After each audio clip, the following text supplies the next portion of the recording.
Why is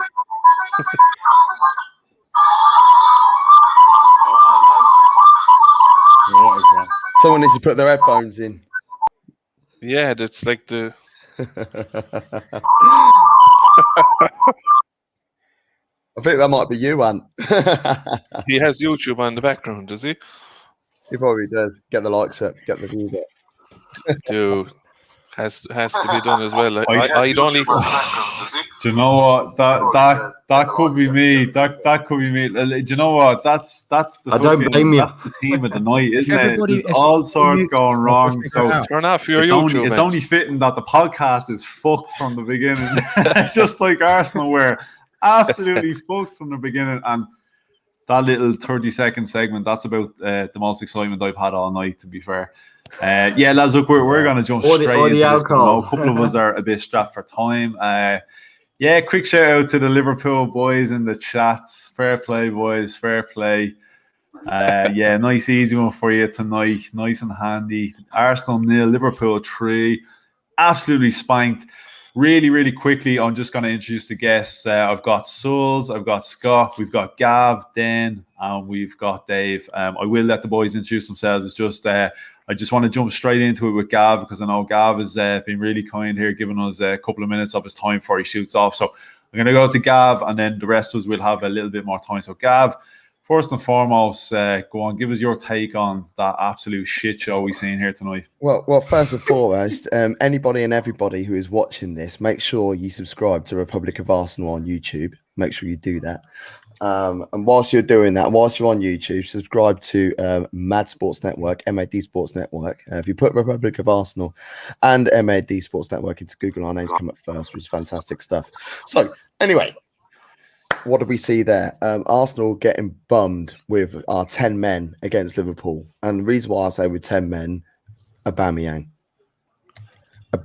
was absolutely dropped. He didn't. Me and my missus were watching the game, and we both said the same thing at the same time. We're like, he hasn't even broke a sweat yet. We literally said it in unison. He hasn't broke a sweat. He came off on 75. So he's the captain. He's meant to be the leader. He's meant to be taking things forward. Why is he not leading?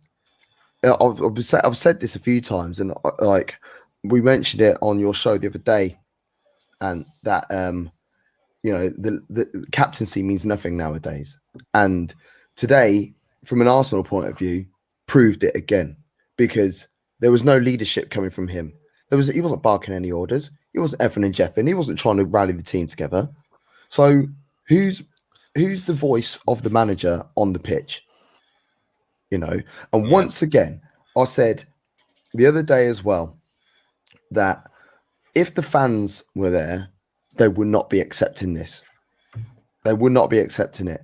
I don't care.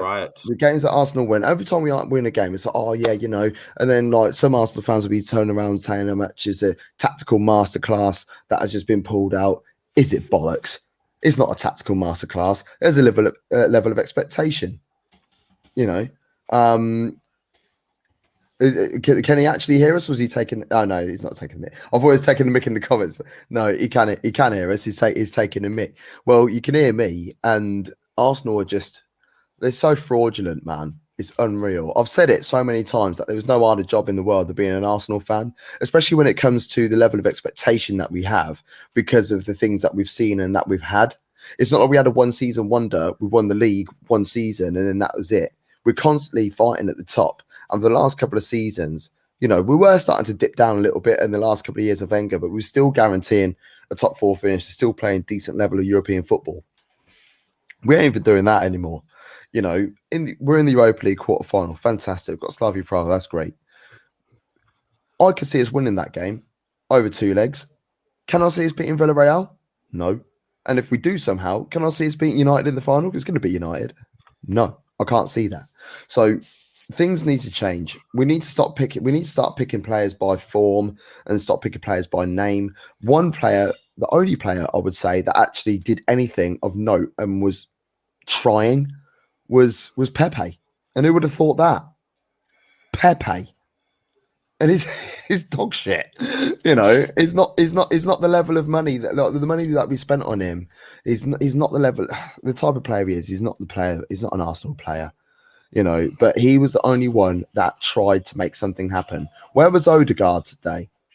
Where was Danny Ceballos? Amen. Where was Danny Ceballos? Danny Amen. Ceballos, he had, when he first signed on loan, his first few games, he was brilliant. And he's been missing since. I still try and give him time. And that period between lockdown lifting and the end of last season, he was one of our best players. He was great. Since then, honestly, if you're gonna go with that, like, two holding midfielders, so to speak, you've got to start El Neni in that situation. It's mad how much we missed Xhaka today.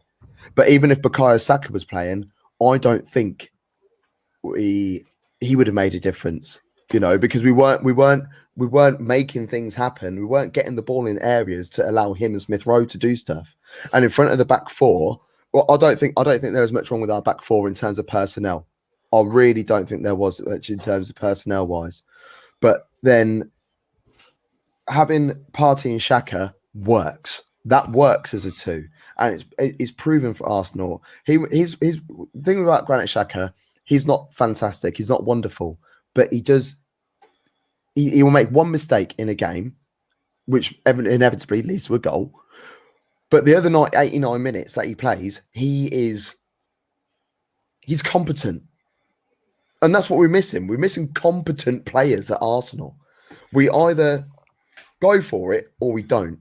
And when we're not going for it, we need someone who's going to be barking orders in the middle of the park. That's what he does. That's what he brings. We didn't have that today. And someone said about Diogo Jota, if he knew it was trouble as soon as he came on. Well, the second I saw him stripping off, I actually went on Paddy Power and put him to be the first goal scorer, and it was 15-2, boosted to 8-1. So at least I got 90 quid back. That's the only benefit. Anyway, yeah. The only benefit. Gav, we made Liverpool look like we did last season. Yeah, Dem. Oh, sorry. I've got to admit, some of the stuff you've said is brilliant. I think some of the injuries tonight were inevitably obvious on the field. Xhaka, Luiz. Obviously, I'm here for however long this goes on for, but what you've touched on is brilliant. The fact that we've missed. I know we spoke about captaincy the other day. It's not just about captaincy at the moment. It's about focus on the field and having that importance in the middle. We had Luiz at the back. We had Xhaka in front of him. They are two of the biggest players in our team.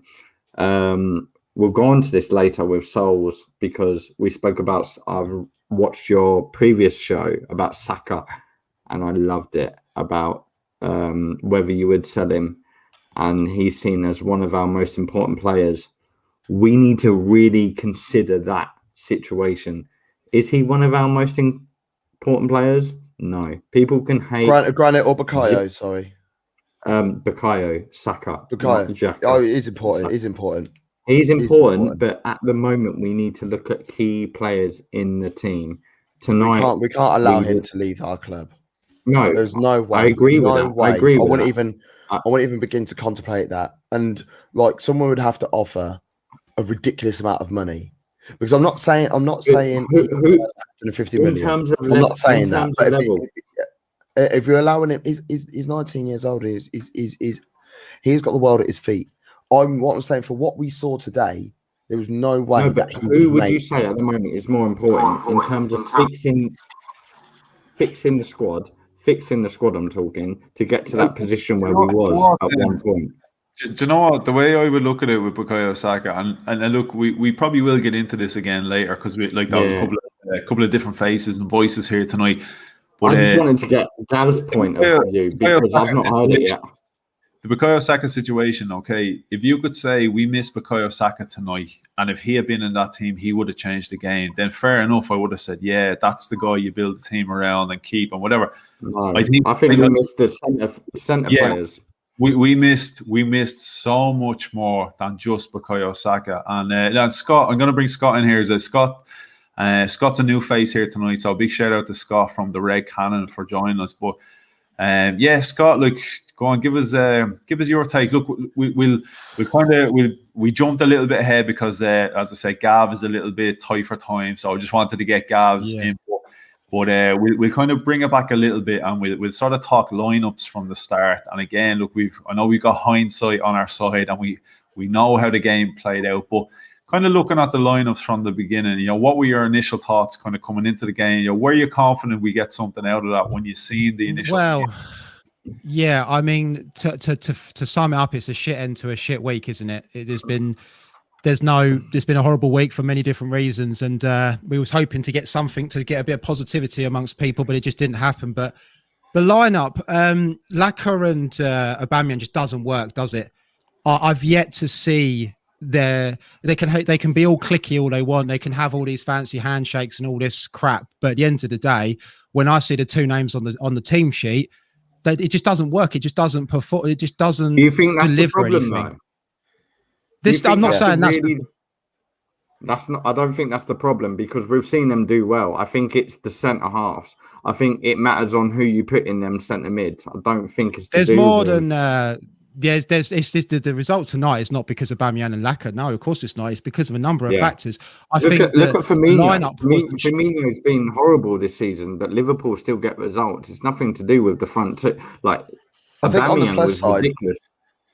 I think on the plus side, what happened today is that in the first, well, not even just in the first half, up until Diogo Jota came on, we reduced Liverpool Fantastic to pop shots. Shout, by the way, yeah. And that for me made me, well, doing classic Arsenal, gave me false hope.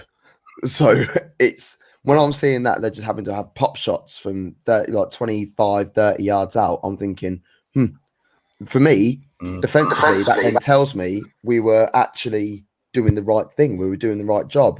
If no matter what club you are, no matter who you support, if you're reducing your opposition to having long shots, then that's a good thing, because they've got nothing else. They're like, oh, screw it, we'll just have a pop from here, But the only threatening shot that we had was Cedric, and Cedric shouldn't have been on the pitch anyway, because he wasn't due to start. He wasn't expected to come on either.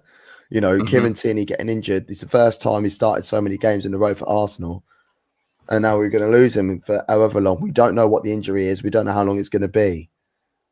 Hoping it's just a strain. He was able to walk off gingerly, yes, but he was able to walk off, which is the only benefit. Is he going to be back in a couple of weeks? So. Yeah, look, hopefully that was just a case of maybe the international fixtures taking a toll, because we've seen Andy Robertson go off as well. Starting Chambers. Look, I was worried this is going to happen. He had a good game against West Ham because West Ham sat in front of their goal line. He was going to be able to attack or not. He's up against Mane tonight. You can't start Chambers tonight. I don't care how well he played against West Ham. This was never the game to start Chambers. Not That's against fair, the mobile attack. He's not going to be attacking like he did against West Ham. It was the wrong game for Chambers. He's not good enough as a right back. It's simple as. Okay, the result stays the same. There's no argument for it. He's not good enough. Okay, the result stays the same, and Chambers didn't start this game. You're telling me that you wouldn't be sitting there going, Chambers had a great game against West Ham. Look how well he was going forward. If we started because you have to understand what the game is. But you play, but if players are playing by form, I actually advocate the fact that he started today because he's in form. You play players in form. It's another reason why England do so shit as well, because it's like, oh, let's going to pick this player because their name. We're going to pick this name. We're going to pick that name. Pick by form. If you're playing well, play and start. You've earned your starting lineup. You've earned your place in the starting lineup. And also, we don't see what's happening on the training field. Look how many years we had to start with Bentner up front. And it's like whoever was on the bench, like, why aren't they starting? Why aren't they starting? When you're watching training, when you're watching training, things are happening. Things are going well. It's like, well, okay, he's bagging all the time. So start him. Deserves to start. Boys, let's not beat on around the bush. At the end of the day, we played dull. It was a dull game for all of us. We're all deflated from watching that game, let's be honest. Chambers wasn't the problem. I think the problem was really centre midfield. We had no balance. I think as soon as we saw the players that weren't going to come in, we knew that there wasn't going to get a great result. I'd have taken a 0-0 there and then. We had no Xhaka. We had no David Luiz. They're the two main problems. It's not right back. You put Bellerin or Cedric in that team, we're not getting a better result, really. Let's be realistic. No, but that's one. That's one in the errors. We were playing Travis Scott left wing. Come on. Yeah. Like, I mean, like I've seen fans slander Pepe tonight. I've seen fans actually slander one of our best players on the field tonight. He was our best player on the pitch today. Yeah, he was. Yeah. I'm not saying that. I'm not saying he was world class. No. I'm not saying that he wasn't. at all. He wasn't good. He wasn't good. Of the 11 he players was that our best started the player, game, and he was he average. was our best player. Yeah, by facts. Watching that game, he was our best player. Let's be honest. And I've seen fans slander him. We need to get to a position where we haven't got this problem. We've got we spoke the other week, the other day or the other week. I can't remember when it was. The pod was that long, I can't actually remember. Where we was discussing the stability. It's not the same podcast. The versatile.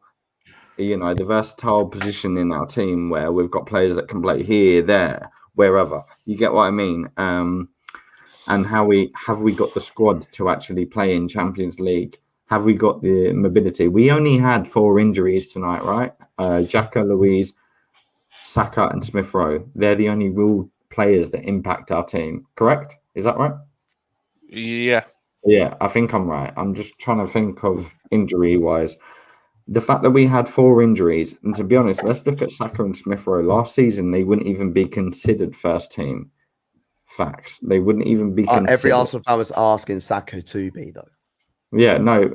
Yeah, but I'm just talking on paper at the moment. Like, Xhaka, every fan slanders. At the moment, has proven that he's the one player you don't take out of that squad. Because Ceballos came in and he had an absolute shocker. It's probably I get cussed out every time I defend Xhaka. I'll get cussed out all the time. And sometimes I don't want to see bullshit stats. I want to see the eye test. And I watch games and I make my own judgment on the eye test.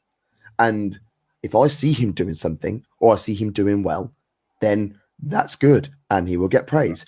If I see him doing something bad, then I will dig him out for it, like I would do with any player. I've seen players score a hat trick and actually have quite a shit game, but he scored a hat trick. But so on the stat sheet, it will be like, but he scored 3 goals. It's like, what makes me laugh? I'm just gonna, because I feel like I'm talking too much. I'm going to shut up after this because we've got a big audience, and I know there's a lot to say. We're all heated, so we all want our part. Do you get what I mean? We've also I know Anthony said the other day about how would you sell Saka for 140 million? We could sell Saka for 140 million and people would think, what are we doing? But we would probably get 18 million for Xhaka. And I'll tell you what, Xhaka would be the bigger miss. Realistically, at the moment, he would be a massive miss in that team. Saka, you could put Martinelli, you could buy a new left winger within a day. You see your left wingers, there's loads in the team. We've just seen Iheanacho get a new contract for Leicester City. I'm not saying he's the replacement. I'm just saying there's loads about. There's Harvey Barnes. Everyone that's a winger can play left wing. You can play left or right. Do you get what I mean? Like, there's a lot about. Whereas a centre midfielder, what are you going to get for 18 million? Realistically, that does a job on their day, like Xhaka. Who would you realistically get? You'll probably get another Elneny. I mean, I'm going to be harsh. But then you do your scouting properly. You're not going to get Ndidi. Everyone's saying Basuma. No, but look what West Ham did with Souček. Souček, they picked him up on loan and then signed him for £15 million. We wouldn't do that from a shit league. That's what I mean. So there's a scouting issue. Farhan here. I know Farhan loves talking about the board, so shout out Farhan. I know he's not here. He'll be here. We're going to be doing a late substitution pretty soon. When Gav has to shoot off, we're going to be doing a substitution. The board wouldn't do that. We're not going to get a Xhaka in for 18 million, and Xhaka is probably going to get sold for that or less. And to be honest, at the moment, he's the one player I would not sell because tonight showed what we missed. Ceballos was terrible. The fact we've got 2 players on loan from Real Madrid, doesn't it? If we're in a position like in 2021 in April where we don't want to lose Xhaka, that just sums it up in that one sentence. How But does poor it? the squad But does is. it? But why does it? Every club needs a shithouse in midfield who's going to get their foot in and do something. Every single club in the Premier League has got that. We've got ours. Ours is called Granit Xhaka. We lose him. You know, it's the same. Nah. It's the same with any. You name any club in the Premier League. Every single club in the Premier League has got a shithouse who plays in midfield. Every single one. You need. But they that. might be mobile. They might be mobile. I mean, you So tell me. Xhaka's Give me not some mobile. examples. Give me some examples in the last year where you can say we won that because of Granit Xhaka today, where he's completely dominated the game. He's The not problem there with to Xhaka do that is job. he has He's set not there the to do bar that. so low. Okay, Xhaka let's has talk set the about bar. the- Let me let's speak. talk Can about- I have speak? Because I've listened for quite a while, mate. Honestly, I know you said you got to go soon, but can I have a word? Xhaka has set the bar so low that when he has what I would call an average performance, people are coming out saying, "Oh, Xhaka this, Xhaka that." He is not. He shouldn't be. If we want to progress the team, Xhaka is not the man that's ever going to take us to top 4, as has been proven. So yes, we missed him today, but that's the state of the squad. We can't champion him. I'm sorry, you can't. Xhaka and Partey as a midfield 2 is fine. If you've got someone half decent to sit in front of him. But if That you is want to be the a way top 10 team, it will be. That's not going If to. you're going to that- talk about that- Xhaka, then you've got those bigger two- fish to fry. Those Bigger fish to fry, two. mate. No, if those you're happy with two- where you are, then you have a midfield with Xhaka in it. If you want to progress and go up the leagues, you need better quality. Because look at the You say positions. where What we has our are. league You say positions where we been? are. You're wearing the same shirt. Yeah, absolutely. I think, right, in fairness to Xhaka, though, right, I can see the argument of, since we've had Xhaka, we haven't got near the Champions League places. But at the same time, this is the first time we've had an adequate partner for Xhaka in Thomas Partey. And to be fair, in my opinion, Thomas Partey has not overly impressed. And I'm giving him the complete benefit of the doubt. He arrived with an injury, and everyone needs time to adjust. So I'm not really putting that on Xhaka because, people have their if buts and maybes about Xhaka, but I definitely think he is the best of a bad bunch, and I'm not putting it on him. You can't be calling him out. He's the best player at the moment. Tonight proved that. He's centre midfield and he's doing his job. When he makes a mistake, fair enough, call him out. But sorry, boys, when he's actually doing a good, I want to ask every single one of you lot, why was it that Arsenal lost today? Because I don't think Arsenal lost today because of what was missing in midfield. I think Arsenal lost today because of the complacency to play football against Liverpool. Let me tell you one thing: Liverpool today were there for the taking. That back four had errors in them, full of errors. And they did not attempt to try and break them down, not for a single minute in that game. The first 20, 25 minutes were great because Arsenal were putting them a little bit under pressure. Movement was key. In this game, movement was everything. Off the ball, on the ball, regardless. And after that 25-minute spell went, everyone decided to be a little bit static. Liverpool got their confidence. They got their mojo. They look like they're at the top of the league. I'll tell you one thing now. They look like they did last season. Good. Yeah, exactly. And they are not. We made them look as good as last season. Yeah, we made them. And that's shocking. For me, that is shocking. Midfield is where games are controlled. But we played with 10 men today because Aubameyang was nowhere.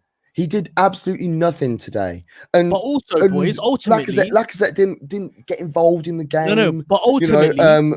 Odegaard was marked out the game pretty much by Fabinho. Fabinho being back in midfield for Liverpool is massively key. It's giant for them. But we offered nothing going forward. The only bright spark, not saying that he was world class, and I've said it enough times already, the only bright spark was Pepe. He's the only one that wanted to try and do something. I'm not buying it. No, listen. Who tried? Who tried in the front four? We need to stop playing Pepe on the right-hand side because I'll tell you what happens when Pepe plays we need to play him on the left. We need to play him on the left. He looks way better on the left. He slows down the tempo of the game and he lets because he cuts back. Yeah, he cuts back, and then ultimately Liverpool are able to compose themselves and get them into the right defensive shape. This is what happened today. Arsenal got the ball, and this is the story of two sides. One team were excellent at playing long balls. They were brilliant at playing diagonal balls over the top. The other team don't have a clue how to play long balls over the top. Aubameyang's not good in the air. Neither is Lacazette. Neither is anyone else in that final third. So stop playing it over the top. And time again, they were playing it over the top. Leno, boys, I don't think anyone wants to be here for 3 hours. Let's be honest. But the thing is with Farhan is Liverpool were playing long balls. Ours were clearances. That's the difference. No, but if you listen, I was watching the game. My eyes were glued to the TV screen. Anytime we had counter attack, anytime we tried to play the ball into the final third or progress the ball, it'll be a case of either Leno booting out the ball or someone, whether one of our centre backs or one of our whether it be Cedric or whether Farhan, I love your stuff, but you're blaming the wrong people. You're going against Pepe. He was factual. I don't care what anyone says. The best player on the field today. He was the only one showing commitment. Pepe was not good enough. He was not good enough, and ultimately he wasn't good enough because he didn't see enough of the ball. Number one, who was there? No one was good enough today. Yeah, but I understand that. But to say that Pepe was our best player is to try and okay. Before I go, yeah, Farhan, yeah. Show me Farhan. Who was Arsenal's best player on the pitch today? You have to pick one. Yeah. Ultimately, I think Thomas Partey was our best player. I think whenever you look at the times that we won possession, whenever you look at times that Arsenal tried to pose a counter attack, his first touches instantly got him away from anyone marking him, and he always managed to find someone in that final third. Whether it be Odegaard, whether it be Lacazette or Pepe, he found someone. He found a way to get the ball from the middle into that final third without flinging it over the top. And anytime we did that, it was a case of Liverpool's the centre backs or their midfielders winning it, and then playing a counter-attack. Pepe, look, I'm not saying Pepe played badly today. Yeah, let's get one thing straight. Pepe didn't play badly today. He didn't see enough of the ball to make any impact. Him on the right-hand side had no doesn't work. He had nothing on the left-hand side every time he got it. Yeah, whenever he got it, Scott is right. Whenever he got it, he was on the halfway line with two men. Yeah, he was doubled up at the halfway line. That's Pepe is never going to be effective in that situation. Let's be honest. So that's what I'm saying. You can't say Pepe was our best player when he wasn't. He didn't have anything in the game. I don't think we should be talking about. I don't think we should be talking about who was our best player, because for me, I'm not taking any positive out of that game. We played negative football. We might as well have just been Spurs in disguise, because I don't know what Arteta's tactics was, and I'm not one of these Arteta out people. We went into that game with no ambition. We tried to stay in it for as long as possible and tried to just give it the whole, we'll nick a goal on the counter, we'll get something from something. And you're not going to get away with that against a big team season in, season out. It has worked previously, but we had no ambition in that game. I think it was the 85th minute, first corner. Yeah, that's what I mean. It took a while to get the first shot on target as well. So Scott, would you say it was complacency or a level like some form of level of overconfidence or a lack of confidence that you saw? I think there was definitely, for me, there was clearly one eye on Thursday night, which I understand because that is our bread and butter, right? So you can understand it to somewhat, but ultimately, ultimately, we had nothing to lose in that game. You could argue there was more pressure on Liverpool because they've got something to fight for. They can still get to that Champions League spot. We know that's done and dusted. And some people were trying to say, oh, well, we got a chance to get Europa League if results go our way. Chelsea have lost. The reality is that wasn't on either. But going into that game, Liverpool had something to play for, so there's a bit more pressure on them. We could have gone at that and just gone, do you know what? Let's just go at it for 45 minutes. If we're 2-0 down at half time, we shut up shop, we keep it respectable, and we worry about Thursday night. We did a Mourinho. We went into that game and was just, like I say, Tottenham in disguise. That's what I saw tonight. We just didn't show any ball, any courage. Seen Arsenal do that. When we've seen Arsenal do that, be like for the first 45 minutes. Be like, right, okay, let's just go at them for 45 minutes. Let's go at them. Because I can only think, the last game I actually genuinely remember Arsenal doing that was New Year's Day, year before, against Man United at the Emirates. That's the last time I remember Arsenal for the first 45 minutes going out and thinking, do you know what, fuck them, let's go hit them, and we did. And I know we can't open. I appreciate you can't play like that, Liverpool. You can't just go in and open up like you can't against City. That's fair enough. So it's got to be a bit more to it tactically. But they must have seen that after the first 5-10 minutes that they weren't on their game. No, but at half time. What I wanted to see, at half time, I thought, right, come out in the second half. We've got lucky. We should, Milner had that great chance. We got lucky at half time. And I thought, right, come out in the second half and let's see what Arteta has. He got stuck into him. What's changed? Within about on my watch along, I said to James, I don't even feel like it's been a half time. It's just literally nothing changed. We came out and carried on exactly in the first half. And to me, what has Arteta said? I don't know. It just felt as though that they were hungrier, they were sharper. We weren't getting to the second balls. It was just a poor night all round, and I think it's one that unfortunately I'm more concerned about the performance than I am the result. Yeah. Lads, just before we move on, before we move on, lads, just before we move on now, I want to bring Sulz in because Sulz hasn't had an opportunity to give us a say, so I think it's only fair. Sulz, go on. I'll watch you on my phone, but I need to run. You're gonna shoot. Yeah, Gav, enjoy the rest of the show. I'd love to be able to really get into some teeth with you boys, but yeah, as I said, I've been out of the house since 9 o'clock, so AM that is. No, big shout out, Gav. Gav, just mate. Take care, Gav. All the best. Enjoy the rest of the show. All the best. Gav, love the stuff. Talk to you, mate. Yeah, Sulz, go on. Sulz, you give us a little bit of what's on your mind at the moment, because I can visibly see that. Like the rest of us, understandably so, you're pretty pissed off. So go on, you give us your take on what you witnessed there tonight. I've seen a bunch of players that have no pride to wear this Arsenal shirt. They should all resign. They should all fuck off. Yeah? Every single goddamn one of them. How many more times are these pricks going to let us down? Captain, my fucking ass will do a better job as a captain. My shit that comes out of my ass is a better captain than that fucking piece of wanker. I'm done with this entire players. I'm not backing one of them anymore.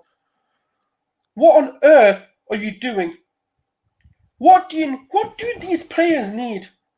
Lack of fucking energy, lack of pride.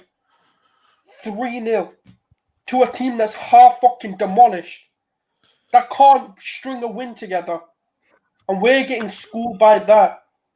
Nat Phillips and Kabak, we've been taking the absolute piss out of, right? And we get schooled by that.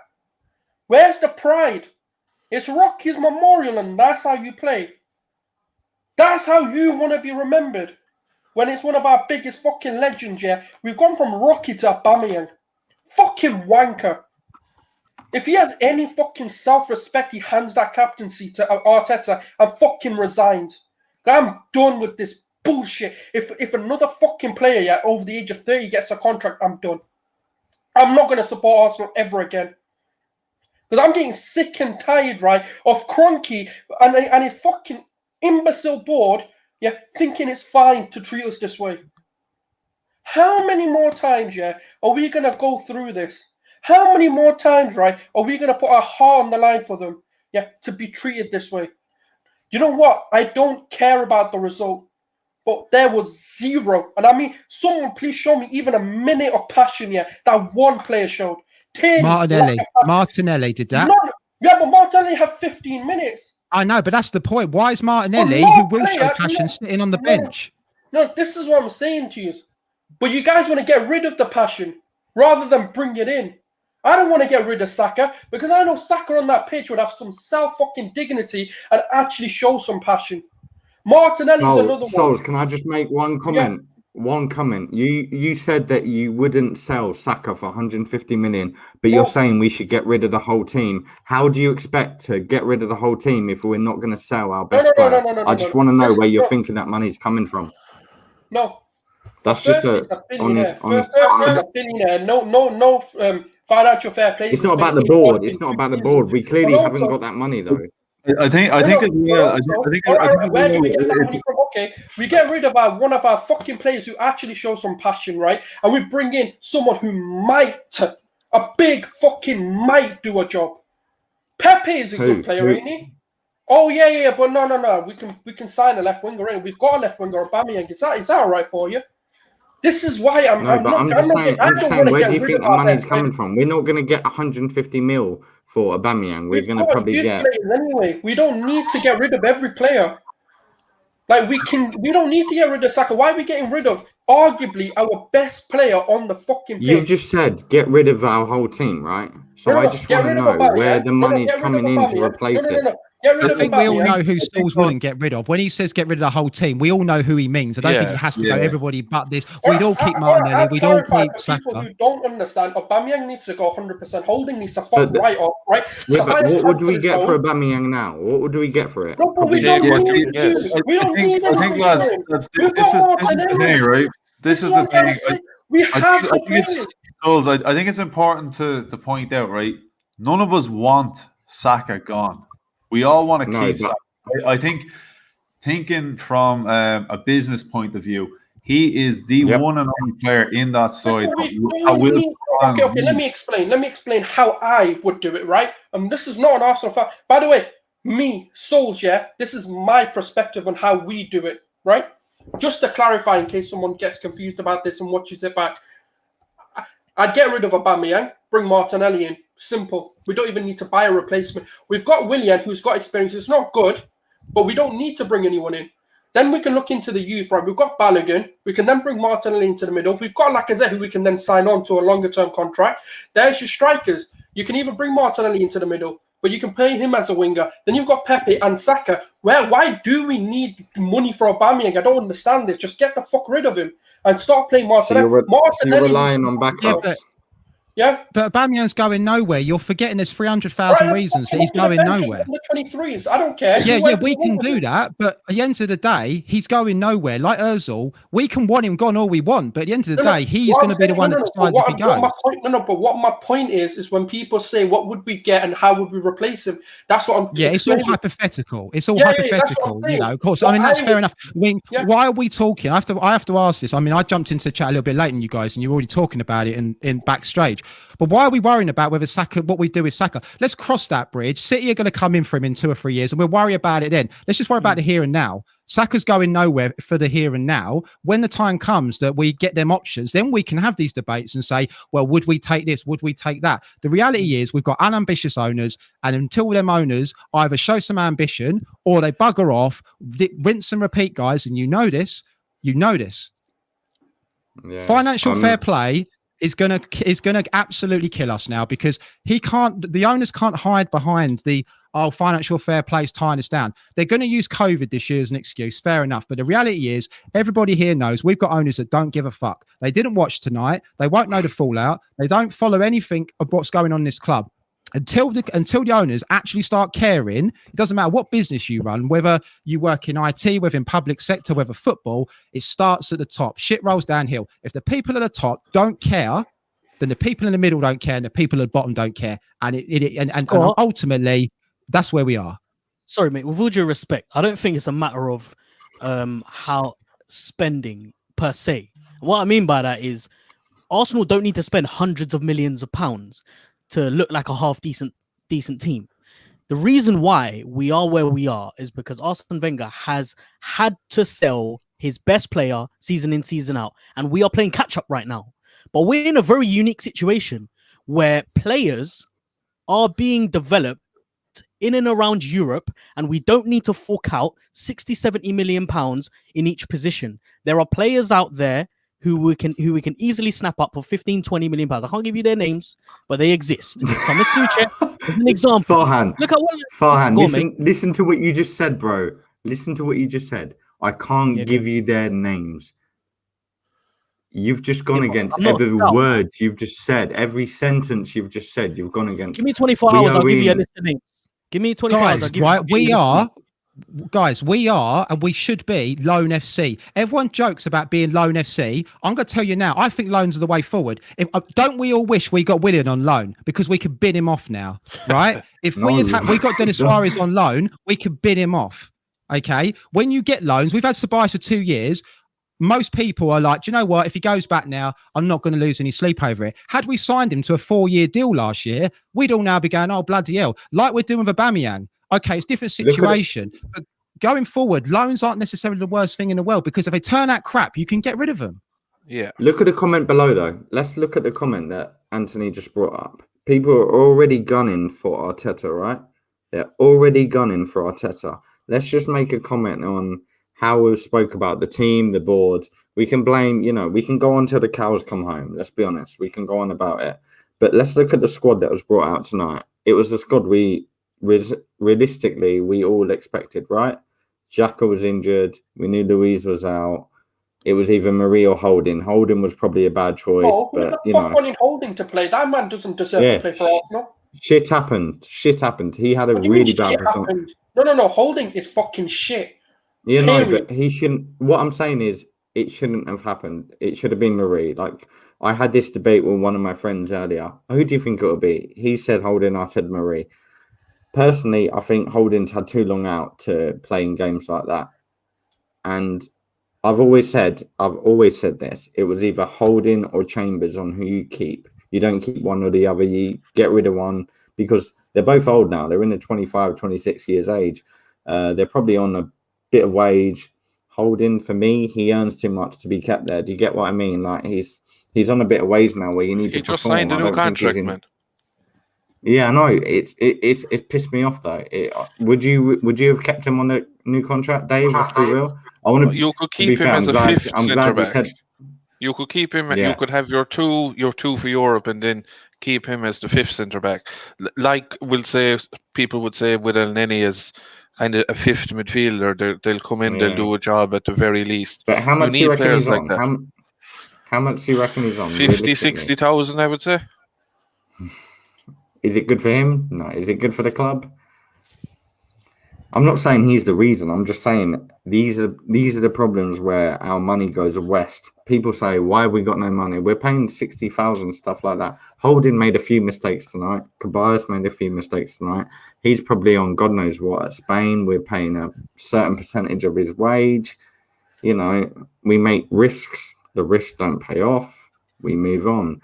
The problem is tonight, the quality that we have just didn't deliver. Caballas being one, Aubameyang being another. We mentioned the captaincy the other day. I know Gav, who's just left with us, has gone on about how the captaincy doesn't matter as much anymore. Tonight we saw how it matters. Whether they're a captain or not, Xhaka, Luiz, players like that were not there. And they're the sort of players we all mentioned the other day and said, oh, they should be in the team. They should be the captain. They're the captaincy material. None of them were playing tonight. Look at what happened. We all just broke like that. Do you get what I mean? Like we all just fell apart. You looked at Tierney when he come off. Where I know you can't read too much in his face. Yeah, that guy. I've tried not to mention him. I've tried not to mention him. No, but Tierney will. I mean, that's more bad news we've got. But at the end of the day, right? I've been championing that Tierney would be my ideal captain if you could make it happen. But that guy. I'm confident to sit here and say in my Arsenal shirt that Tierney's sitting at home now, pissed off. I don't think I feel the same about Aubameyang. As long as Aubameyang can get online and get on his games and get on his Instagram. Well, I mean, one of the things I said on one of my stream, and when I discussed the captaincy, ironically, the other day, was that when we went through that terrible phase in November and December, where was Aubameyang then? He wasn't coming out doing interviews. He was gone, hiding in the dressing room. But Tierney was coming out. Even Saka was coming out. That's not a captain has to take the rough with the smooth. Aubameyang hid in the dressing room. As soon as the results started picking up and he started playing well, he was out, chest up, I'll take all the glory. For me, I lost a lot of respect for him during that time because he was cowardly. Absolutely. Yeah, I was just gonna say I think we're diverting our attentions away from the actual facts of the game, which was I don't think a captain or leadership players would have effectively given us any more luck than we had in that game. Ultimately, I'm gonna say it. I don't know whether you guys agree with me or not, or whether people are worried to say it, but Arteta got it wrong. He got the system wrong. Absolutely. He got the approach of the game wrong. What do you do better then? What do you do better, Farhan? Like I said, the first 20-25 minutes. No, let's debate this now. You tell me your lineup. I'm giving you my answer. Now. I want to hear it. Your lineup. I want to hear your lineup. Let me explain my reasonings. Okay, so the lineup for me was fine. Yeah, but it's not about. Lineup is 50%. The other 50% is how you implement your tactics on the pitch. How is lineup 50%? The players do the 70%. The lineup is given. No. The manager gives his tactics. The manager gives his tactics, and they play it. Okay, so do you think the tactics? So do you think the tactics that were implemented in that game were the right ones against Liverpool? And what were they? Well, you apparently know. So I do know, and I'm going to tell you. The first 20-25 minutes were absolutely fine. It's good to draw Liverpool into a game. It's good to allow them to feel confident. But you need to then play toe-to-toe. You need to then push up your lines a little bit. Arsenal were extra conservatives and extra defensive. They sat back way too deep into their halves and they allowed long balls to come into the box and they allowed the likes of Mane and so you're Salah. Blaming Arteta, why? I just want to know why you're blaming Arteta. Okay, I'm blaming Arteta because after the first 20-25 minutes, there was no direction from the bench for Arsenal to press and to push forward and to put Liverpool under pressure in the middle of the pitch. If you want to win the ball, you win it in the middle. Or You think we had the team to do that? Yeah. bro, there was 11 players on the pitch. There's no reason why those players could not take the initiative to close them down early enough. You saw enough of the game. You thought at that moment in time that we had the play. I'm just asking you, man to man, bro to bro. You thought we had the players to do it in that time. You thought we were having a good game. Do you get what I mean? Do you think Partey, Ceballos, Odegaard are not capable Ceballos enough had his closing worst down? game yet. But do you not think they're capable enough to close down men early on? Right. My That's the point, my little point, right? If Liverpool were Liverpool last season, the first half, we would have been 3-0 down. Let's be honest. But we The weren't. only reason we weren't was because Milner had most of the shots. He was in centre midfield. He Those had three 3 of shots their you're 6 talking shots. about- Hold on, those 3 shots you're talking about They should have been happened goals after the or on 25. target. They should all have been happened after the goals. 25, 30 minutes. If Arsenal had Yeah, but stood you're up to going the on plate- about Arteta's tactics. It's nothing to do with that. We were It is. dominated completely. No. It is. Dominated. It is to do with his tactics because the boys decided to sit back conservatively too deep into our own halves and refuse to come out. And that gave Liverpool Absolutely. Do you know all what? I'm the going to back license- Farhan. I'm going to back you up, mate. You're saying what I was saying on my watch along. I'm sorry. The tactics was wrong. It was poor performance, but there was poor tactics. There was no ambition. We tried to Mourinho it. We'll stay in the game, see if we can nick something. There was no ambition. And again, that comes from the manager. The players were out for the players. I'm not saying that they went out against Arteta's orders, but nothing changed at half time. Nothing changed. Yeah, Scott, Yeah, look, actually, the tone was set. I completely agree with you, Scott. You know, just as you said there, we tried to Mourinho it, and that's exactly what I felt. After half an hour, I said, you know what, we look like Tottenham against Arsenal. But lads, just before we move on, we have a special guest after joining us here. We got Sam, so big up to Sam. So All right, lads. I got to bring Sam in now. So Sam, look, All right, lads. What did you make of that? It's just another appalling performance, wasn't it? Unfortunately, we've had a few this season, a fair few. It's not the first time. We've talked about this type of performance many times this season, and that's what's really bothering me. That's what's really annoying me. And I put it in the chat there. I said, can someone explain 12 losses, which is the most losses in the Premier League ever for Arsenal, getting spanked again by Klopp, and struggling offensively again. Could someone explain to me how being 10th in the league, sliding down the table in consecutive seasons, how that's progress? I'm sorry, I just don't see this progress we're supposed to be seeing. I just don't see how it can be explained. It's not. It's that simple. And for me, it's just, how much worse does it have to get in terms of performances, results, our league position? I mean, let's be real, people. What we're measured on in football is results and the league position. That's what you're measured on in football, not how many flicks a player does or how many times Neymar can roll around on the field. It's about goals, and it's about wins, and it's about draws, and it's about losses. That's what it's about. And at the end of the day, the person who is responsible for that is the manager. It's the manager. That's what it is. That is his job. That's what he gets paid for. That's why he gets a golden parachute. That's why Mourinho is going to get 30 million quid when he finally gets booted out the door at Shite Hart Lane. That is the reality of football. That is what it is. Arteta, at some point, has to be held accountable for this. And I agree, today, tactically, we were poor. The players were terrible, of course. Their performances were poor. But we set up in a way that didn't give us a chance. That, we were just so tactically outdone today by Klopp. So many ways. And it's just, again, it's happened again. This is so many times this season. And it's just not good enough. Sorry, it's just not good enough. Sam, do you think with any other manager, this Arsenal squad would have performed any differently? Or do you think any other manager would be able to get the best out of, or any better out of the group of players that we've got? You see, that is a $64,000 question. I mean, that is what everyone likes to bring up. And my answer to that is yes. Yes, you bring in a top-level manager. I think personally, in my opinion, you're going to get more out of this squad because you're going to have a manager who tactically is going to probably set up better, in my opinion. He's going to be one of my major issues with Arteta is his game management is poor. He doesn't know how to react to managers changing tactics, his substitutions. I said, why the hell? Ceballos was really bad today. I didn't mind giving him a chance. I sort of saw giving him a chance, but again, he didn't take the chance. He was piss poor. He was leaving us wide open. I said, listen, we have to bring on El Neni at half-time. At half-time, El Neni has to come on. No, he waits 10 minutes. Why does he wait 10 minutes before bringing El Neni on to see the obvious again? And it's just, again, his substitutions are often late. He reacts very late. He brings on the wrong players, puts them in the wrong position. He tries to shoehorn people in. Aubameyang, why is Aubameyang playing? Why?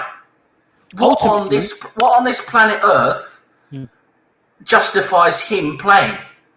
Ultimately, Sam, I think you make some really good points, and you're absolutely right. His game management is poor, but there is a massive but. What do you expect? This is a man this is his first job. Okay, you can't expect him. Exactly. You cannot expect him to be, one of the top managers in the world overnight. So the board have gone for him for whatever reasons that they may have. He is learning on the job. There is no way he's going to be perfect in game management. But what I have seen from Arteta is a progressive style of football that we've been playing. And I think that Arsenal look a lot more structured and organized, and they have a better plan in the way that they want to play football than they ever have in the latter years of Arsene Wenger and under Unai Emery. Under Unai Emery, we look clueless. I couldn't tell you today what our style of football was and what type of direction we were going for. But under this manager, I have a little bit of sympathy because I genuinely believe that his footballing IQ is great, and he has a system and he has a way that he wants Arsenal to play, whether that be out from the back, whether that be through down the wings, whether that be utilizing the number the number 10. That we can all identify what he's trying to do. But tonight, for some reason, he got it wrong. And that's fine. You're allowed to get things wrong.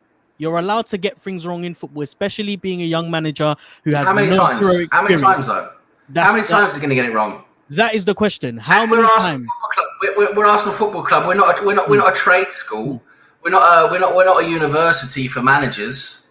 This isn't a bachelor's degree in becoming a Premier League manager. He's got an apprenticeship. But it seems to us fans that's what Crystal Palace. That's what Crystal Palace and West Brom and those Brightons. That's what they're for. They're for apprenticeships. We're for the pros. We're for the guys who know what they're doing. Yeah, I mean, you're right. But ultimately, the board have decided that they're going to put Arteta in the hot seat. He's now there. There's and they made the wrong decision. And they made the wrong decision. It's as simple as that. You can. Have you ever dated a girl and a week later you're like, fuck that, she was the wrong one? I mean, come on. You can make the wrong decision and admit it. You don't have to stick with someone just out of loyalty. Why do we have to stick with Arteta? We've given him a chance, so let's give him 3 years. Why? Is Arteta a failure though? Yes.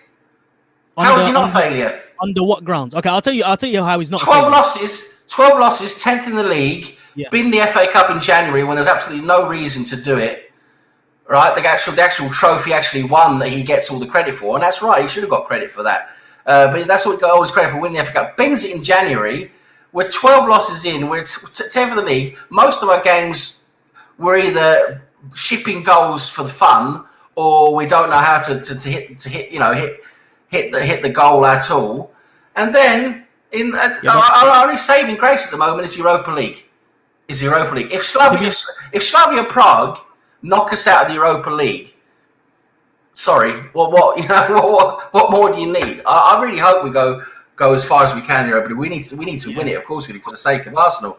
But this whole sentiment around, we've given him a job. It's gone really terribly, but let's give him 3 years. I'm sorry. At some point you have to realise maybe we made a mistake, and it's the results that are showing us that.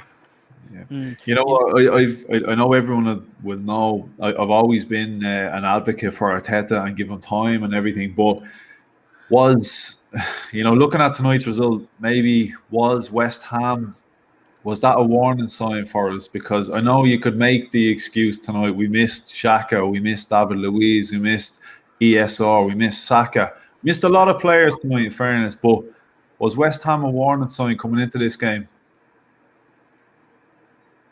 I go, Sulz, you want to take that one? You've been quiet for a little while there. I know. I can see the fire burning there, Sulz. Sulz is not happy. Sulz is not happy. In fairness, I don't think any of us are, rightfully so. This is genuinely what I've been barking all year. These players are fucking shit. They're shit. Right? Sunday league players are fucking better than half of these mugs. Right? I don't care who you bring in. I couldn't give a fuck who the manager is. Until half these players don't go, there's nothing that's going to change. What? Oh, yeah, we're going to be top 6. Yeah, fucking brilliant, Carlo Ancelotti. You got us top 6. Fucking brilliant. Because that's where we need to be, don't we? That's why I can't blame whoever comes in. Even if you bring Big Sam in, I can't blame him. Because you can only work with the tools you've got. Not good. Yeah, but the tools are shit. They are shit. They are shit. And that comes from the top, doesn't it? It's the board. Make a hole in a brick wall with your finger. Like, let me see if you can do. Because it's not about that. That's why I can't blame the manager. Because these tools are shit. They're fucking wankers, the bunch of them. They're brats. So overpaid wankers. Premier League players, my ass. You're playing for Arsenal Football Club and you're showing zero passion. If that was, I swear to God, bro, I'd be arrested if I was in that dressing room. I would have smacked every single fucking one of them.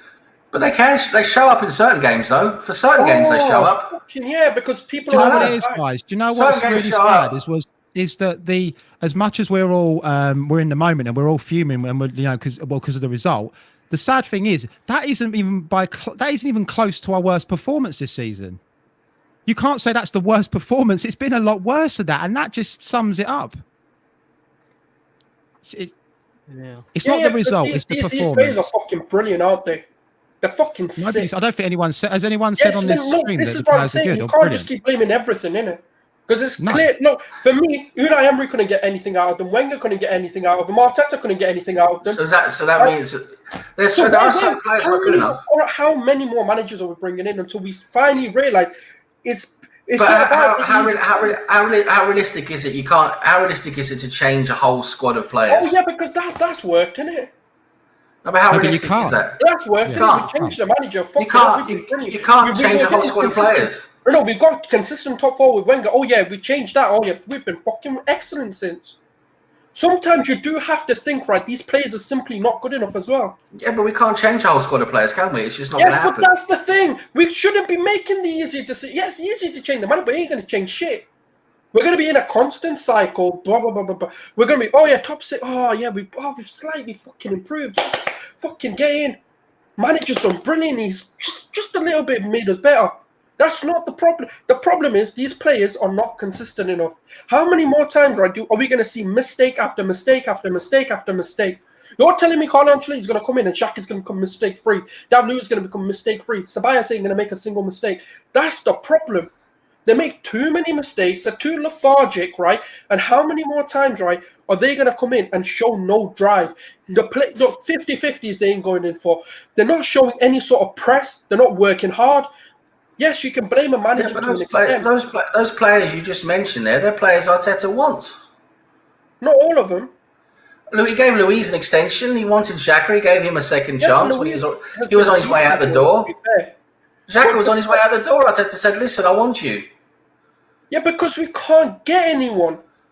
But now you're saying we can't get anyone. That's where the board comes. This is why I've been blaming the board forever.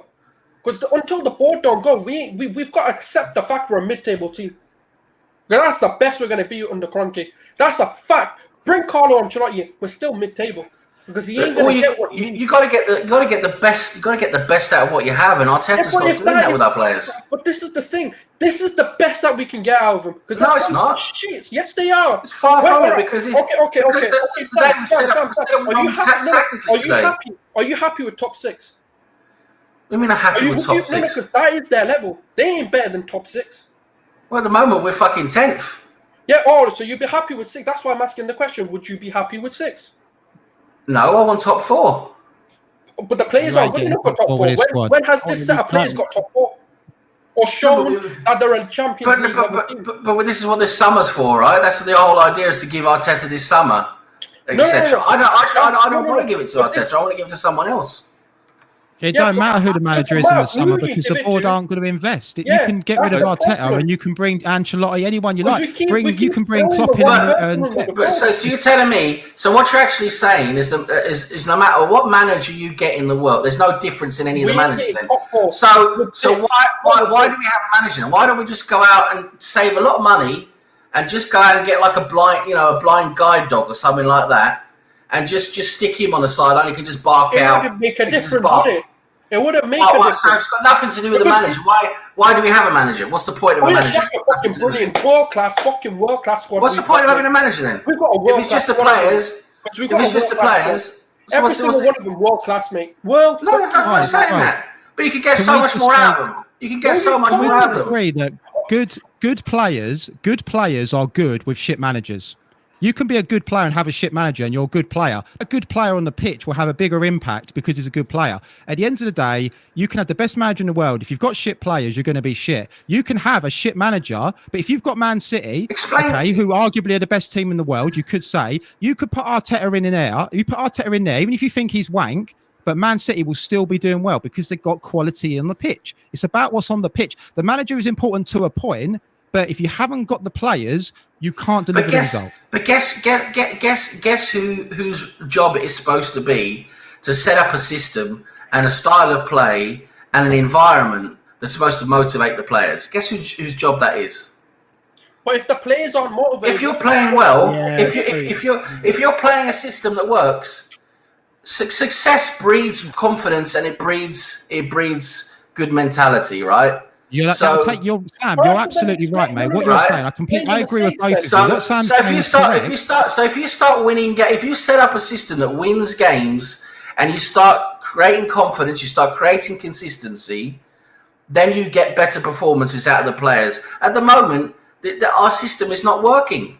It's not working. It'll only take you so far, won't it? What Sulz is trying to say, and I agree with him, is that you're right. A new manager might be the best thing for the club, and that will take us up the table. But will that take us as far as we want to be? It may get us to 6th. It may get us pushing for 5th. But I think, as Arsenal fans, we dream of what you're actually saying. So what you're actually saying logically makes no sense, because what you're actually saying is you don't want to change the manager, because they will actually get better. Have I said that? No. Stop. All right, let me clarify.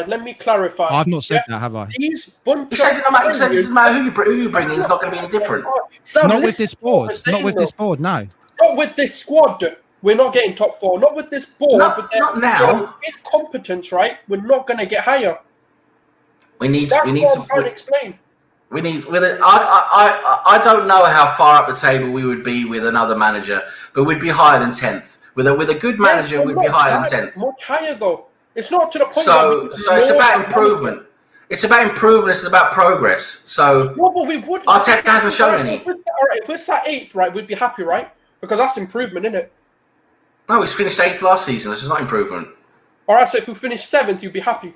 Absolutely, you'd be buzzing over the moon that we're 7th. No, because the target. The target is against Europe. The target is against Europe. No. Yeah, but with 7th is an improvement. That's what you're asking for. No, we're asking to reach the target. That's to get into Europe. Yeah, but we're not going to get that. 6 would be the target. When have we got Champions League football under this board?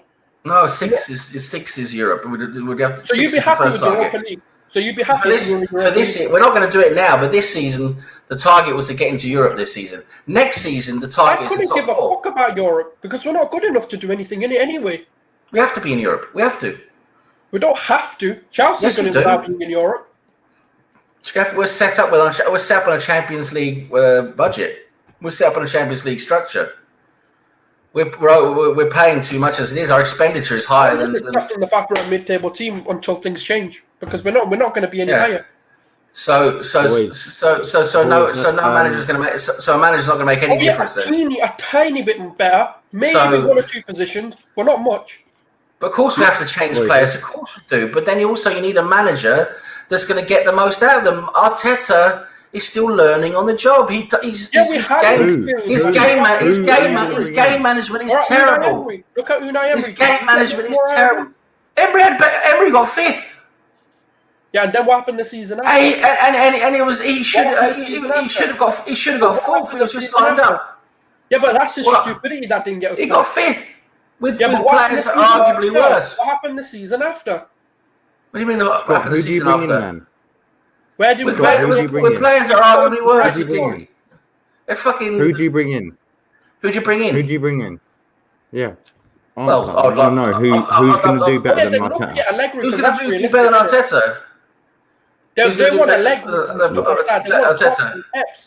That's what they want. So you got Nagelsmann. He's a very promising manager. Why would he come loads of promising? What? Promising. What would he come for? He's done a great job. You just said. Zero budget. Listen to what you just said. He's done promotions in Germany. He's got Leipzig. Right. He's got Leipzig into. He's a hell of a lot better than Arteta. He's got a lot more experience as well. You just said the word itself. Potential. For Arsenal. Yes, for Arsenal. Arteta had potential for Arsenal. So he's a bigger gamble than Arteta. What potential has Arteta shown? You know what, lads? I think. Where is the potential? I'll be honest. My feeling right now, and like I said, is that a joke? Is that a joke? Last season, he had no new signings, and he won an FA Cup with the shittest squad I've probably seen in an Arsenal squad. Let's be honest. No, it was worse under Emery. What? Well, he inherited that Emery team, though. Yeah, but lads, so what's he supposed to do? Of course, he's going to inherit the same thing. If anything, he lost. Out of the Emery squad. The only time he rebuilt was this season, and he's barely seen Gabriel. He's barely seen Partey. So if anything, he's had a worse squad, and he beat Man City, Chelsea, and Liverpool in one season, and he won an FA Cup. So for you to say that you think Allegri is going to do better than an Arteta, I hope you know what you're talking about. I'd expect him to have gone for fucking did. I didn't say Allegri. You said it. Someone said No, I said that's the kind of caliber of managers they want to see. And they think. I was talking about Nagelsmann. He knows that squad better though. I think the thing is, lads, right? You could probably stick anyone in there in the morning. You could stick Guardiola in there in the morning, and he probably would do better than Arteta. But would he achieve what we want him to achieve with the current squad? I don't think so. So then change manager then. No. I'm not saying don't change manager. Like I said, at the end of the day, Arteta, Wenger, Emery, Ljungberg, whoever's there, at the end of the day, you can't change all the players at once. No. Of course. Yes. No, you That's can't. the You thing. can't. Until they don't change, nothing's going to change. No, listen, that's definitely. the problem. Definitely. I know what you're saying, and I agree with that. You can't gut the club. I get that. But then we have to be realistic with where we can finish. We're not going to finish any higher. But lads, if you look at the bigger picture, right? This is the Cronkies all over again. You know, easy, quick fix. What do? They stick a man in there. It's cheap. Arteta was the cheap option. Yeah, just to fill a gap. And I think the reason why a lot of us are it's not that we're like pro Arteta. I think it's like we're understanding of we sort of knew what we were getting. Like I wasn't looking at Arteta's FA Cup win and saying this guy's giving us Champions League in 3 years. I seen that posted after Arteta won the FA Cup. I seen people posting this guy's gonna win the league and the Champions League in 3 or 4 years, and I'm going, hang on, are you for real? You do realize we still have Mustafi and all these guys centre back. Like I'm going, okay, we're riding a wave at the minute. Everyone gets a new manager bounce. We Tuchel got it, and his has kind of come to an end today. We all get it. I think anyone with a bit of sense was kind of going, look, he's still gonna need time, and as I said from the start, 3 to 5 years minimum was my expectation that this is going to take, because I still know what work needs to be done, and I'm still fully aware of who owns this club and the ambition or lack of, whatever the fuck you want to call it. This club, like from top to bottom, is an absolute shit show. And there's a reason why we will not get managers like Guardiola and Allegri and that, because these guys will come in and they'll sit down with whoever the fuck is doing interviews and they'll say, are these guys for real? Like, they expect me to come in with this budget, with these players, with this amount of work, and you want me to do what? You want me to get top 4? And you're giving me what to spend? 50 million, and I have to sell 6 players, and you're going, No, Sam, I totally agree. I did not believe for a minute Arteta was the man. I did not think he is the guy. He's not the guy that's gonna. He's not winning us a league, and I will give him all the credit in the world for when he does things right. And like Farhan, Sulz, and the guys, they know when I see something from Arteta, I say, okay, I see what he's trying to do. I see what he's trying to implement. But I look at what he's got to work with, and I say he can only get so much. Do I believe he is the man that is going to get what I want from Arsenal? No, not at the moment. Not at the moment. Potentially, with what I'm given, the little bit of piece I'm given from him, I can say, okay, look, if you gave him a stronger squad, a bit more depth, maybe we'll see, maybe. But it's very difficult to say yes and no, because deep down I know he doesn't possess that. He doesn't possess the tools to actually succeed. And I really don't think anyone that goes in that job currently will actually succeed the way we want it. Now, they may slightly improve. You know, you might finish 10th this season and a new man comes in and he might finish 8th next season. And that's, on paper, it's an improvement, and League Form, it's an improvement. But I really do think it has to be a combination of both. Yeah, the manager has to be capable. He look at the Liverpool squad. Okay, injuries aside, like Jurgen Klopp is a more than capable manager. But yeah, he's had all sorts of injuries and that. But if Arteta was managing that squad could be 15th. You know, as bad as Liverpool are doing, they have a more than capable manager who has kept them afloat in a sense. Exactly. Maybe an inexperienced manager, it could have completely crumbled. So I completely see that point as well. But I would like to think, from what I've seen of Arteta, given better resources, he could do better. But this is the problem. I don't think he's ever going to get the resources at Arsenal. I don't think he is. And as I keep on saying, look, Arteta may not be the man, but he may be the man just to put the blocks in place, you know, for the next guy who comes in. It's this board, and I know that's an easy excuse to sort of say, oh, blame the board, but to be honest, I think it's the fucking board. Like, you know, I think the problem is as well, we're comparing ourselves to the like of Liverpool City. At the moment, we've got to get in a position where we're realizing we're not Liverpool City, to be honest. We were at one stage, which was amazing. I mean, we were the Invincibles. I touched up on this on my own last podcast, where it was one of the best things to happen in the Premier League. We've got one of the best records in the Premier League. This is what's really devastating. We really have got to put a mountain to climb, because we were the best. You know, like, we were the United, us and United. That was it. Back in the day, it was us or them. Now we're in a position where we're not even considered to win a title. I mean, we never thought this was going to come. We can go on about the board till the cows come home. I know in our last podcast on yours, Anthony, I said about we can't keep blaming the board. The board have got work to do this summer. That is a fact. Yes, they've made their mistakes, but there's only so much that they can do right now. Nothing can happen right now. All we can depend on is the squad that we've got out there. Aubameyang, let's be honest, it was a gamble. We didn't think it would be a gamble. We thought it was the best decision in the world. Unfortunately, that's not happened. It's not been the best decision in the world. It's actually been a bit of a tragedy. I'd have rather sold him. I know we wouldn't have got much, but it'd have probably worked out better, because we'd have had money to rebuild and get someone in, you know, a bit of flexibility, maybe a versatile player which we can bring in here or there, someone that can play in 2 positions would have been good, maybe. But you know, we move on from that. But the fact that Aubameyang hasn't played well in general, I think that's probably maybe had an effect on the club. Tonight we saw again he didn't have a good game. I think a lot of people are expecting him to have a good game tonight because he had one for Gabon, but you know, we move on. I think the fact that we've not got in Gabon, he has a good game. In Arsenal, when we've got multiple players out, he has to shine even more. If you understand what I'm saying, he has to shine even more, because we're missing those Xhakas, those Luiz, Lacazette's playing. You expect Aubameyang on the left. Oh, okay, he'll maybe deliver, play that good game. Nothing happened.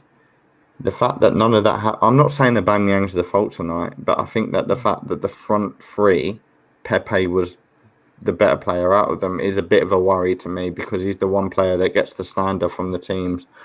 The fans are all deflated as it is. We're playing for pride now more at the moment, more than anything. Liverpool probably in the same position. I don't think they'll get top 4.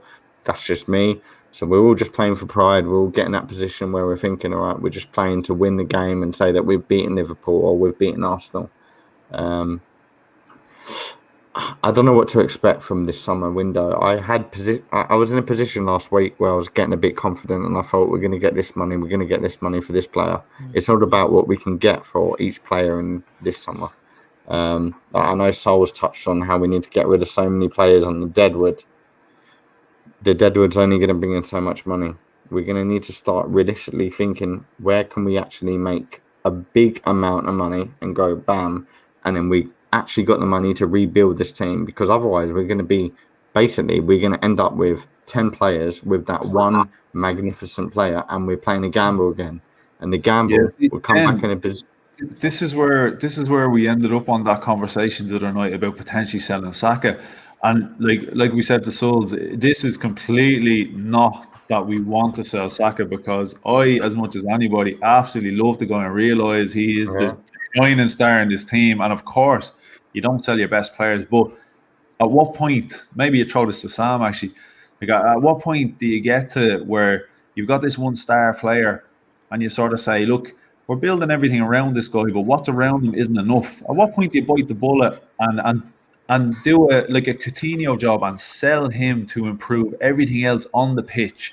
You know, you have a 10 on the right wing and you've a load of 6s around them. At what point do you sell your 10 to bring in a couple of 8s? Do you know what I mean? In that kind of sense, like, do you think that that's maybe the route we have to go down? You know, in a year or two's time, a guy like Bukayo Saka, I would like to think, as much as it would kill me to say it, I would like to think he has more ambition, that he wouldn't just sit around and settle for Arsenal as they are, and would say, hang on, if you're not matching my ambition, I am going to a Man City or a Chelsea or whoever. You know, you don't want these guys that are sitting around, like, all due respect, like an El Neni. You need guys like that, but you don't want guys like that in your starting 11 that are just like, well, I'm happy to be an Arsenal player. So, like, do you think that's the route we have to go down? We may have to sell these guys to improve the rest of the squad. Yes, it is, because we're a self-sustaining model, and we know the club is hemorrhaging money.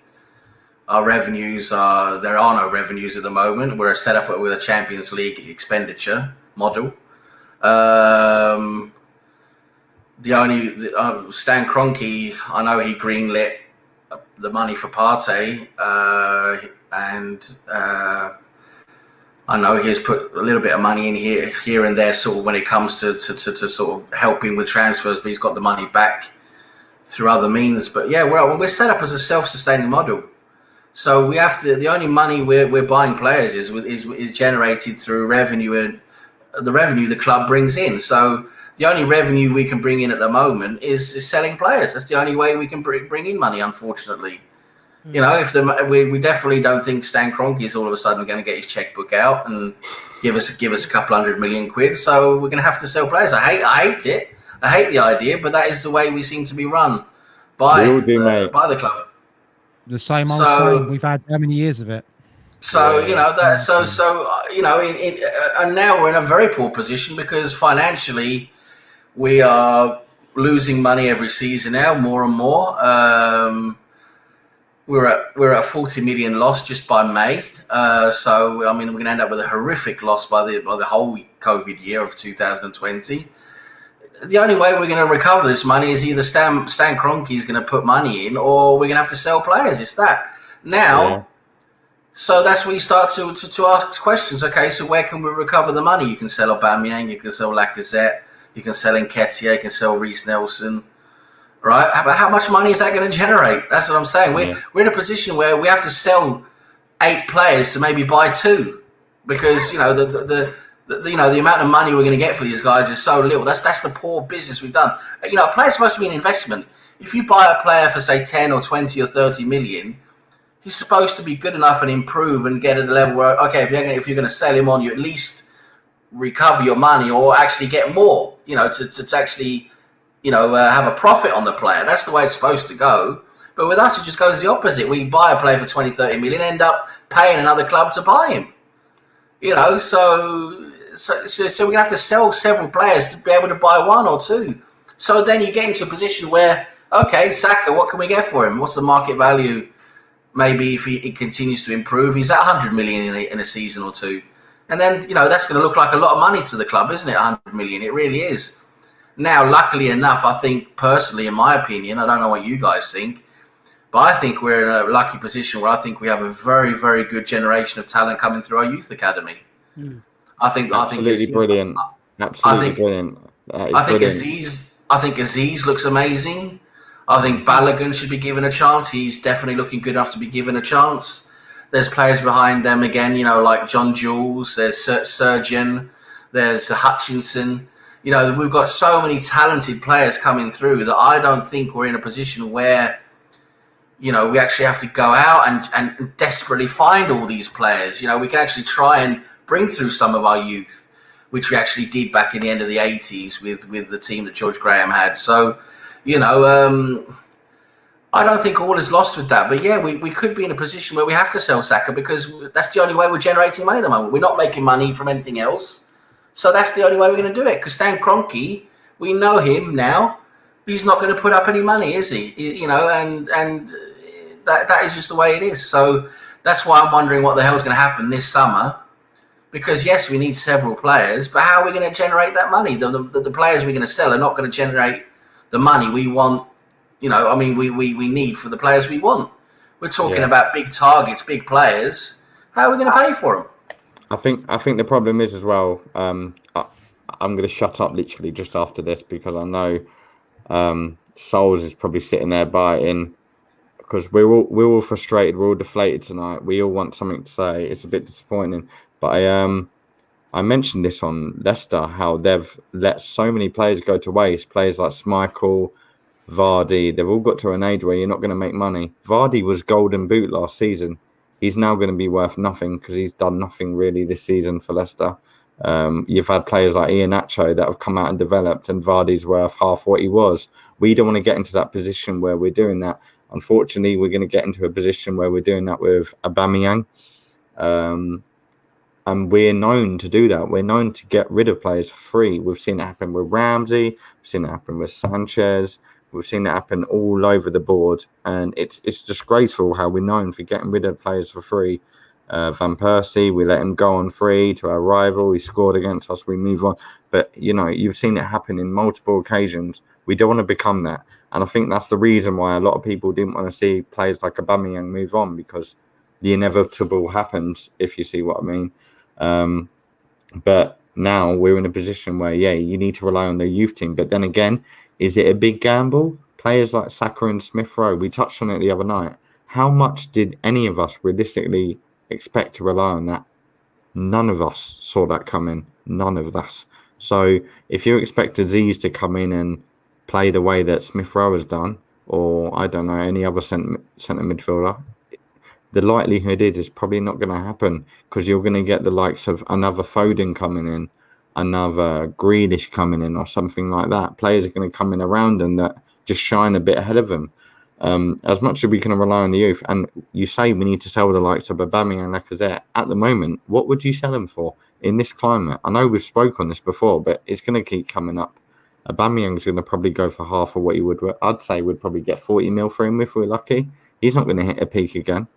You're not going to get him in a Barcelona. You're not going to get him in a Real Madrid. You're not going to get him in anything. Well, we have to sell them now. We have no choice, because Lacazette's only got 2 years left of his contract, so we're going to risk running down his contract again. What do you think we'll get for them both, Sam? I just want to ask you. I'll tell you what. With the way this market is at the moment, it's so hard. It's so hard to judge that. It really is. It's what a team's going to bid and what they're willing to pay. Aubameyang, the way he is at the moment, is in terrible form, isn't he? So that's what I'm saying. If we continue letting him, if we're going to keep him and he can't find any form whatsoever, his value is just going to keep dropping. What do you get from Aubameyang now? What, 40 million? It's like fans want Xhaka gone. He's at one of our most valuable players. We wouldn't even get 17 mil for him right now in this climate. We'd be very lucky. What would we get for Aubameyang? 40 mil? Is he worth that? No. You'd be doing At the well to moment, get no. 40 mil. Do you know what? I don't think 30 mil because he's 30. He's 31, isn't he? So moving on to what? 30 mil? Yeah. Yeah. Because he does have the ability. It's just his form's not there, is it? You know, it's but then Lacazette is what? 20 mil? He's 30 as well. He's 30 years old, so. Well, so if you're talking 40 to 50 million for those two, you know, you're going to get. What are you going to get for that? Mate. What are you going to get for that? You know, if you're looking top level players. This is our problem, though. Right? The problem is we're all aware of who's not good enough to be there, and we all know who we want gone. But like, how long have we held on to Mustafi and Kolasinac and guys like that because nobody wants these guys because they're aware that we don't want them and they're not worth anything. Even El Neni, I think El Neni spent the season at Besiktas and they were willing to give 7 million. You know, so yeah, I completely see the point in like, look, get rid of the dead wood ahead of the star players, but like sell all the dead wood and you accumulate what 30 million at a push for 6, 7, 8 players. When you can sell one player for 60, 70, 80 million, you know, that's a valuable part of your team. And I was fully expecting that this was going to be our model because under Unai Emery, like all the signs were there, you know, he wanted Nzonzi and he was told, no, you're getting Lucas Torreira because this guy has a high ceiling and a potential sell-on value. You know, he wants, a different guy in midfield and he's told, well, no, you'll get a Guendouzi for 8 million or whatever it was because potentially you'll sell him for 30, 40 million. You're getting a Martinelli for 6 million because you could treble, quadruple. You know, we sold a Wobie for 40 million and we're seeing more youth players come through. I fully expected this was the route Arsenal were going to go down. So if it comes to a Bukayo Saka and a Smith Rowe and that, and they do eventually move on, no, I'm not going to be happy. But am I going to be surprised? No. Like we're not pumping funds into the club to use it. The shoes on their foot. The funds have to come from somewhere. They have to come from somewhere, and we don't want to see these guys go. We really don't. But you know, where are we expecting the money to come from? And like realistically, how far are we going to get? You know, pulling 2 youngsters from the youth team every season. Like it's not realistic. You know, unless we get like a golden generation like the old United squad with Giggs, the Neville, Scholes, Beckham, but like that comes around once in a lifetime. But Anthony, you know, we're talking about transfers, we're talking about big budgets and how many players we need to sell. I don't necessarily think we need as much as we're given the impression. I think Arsenal at the minute right now, despite losing 3-0, strip everything back before international break, before even the West Ham game, Arsenal don't have a terrible starting 11. They have got a very good foundation with 2 or 3 gaps that are missing. You talk about Tierney, left-hand side, probably the best in the Premier League.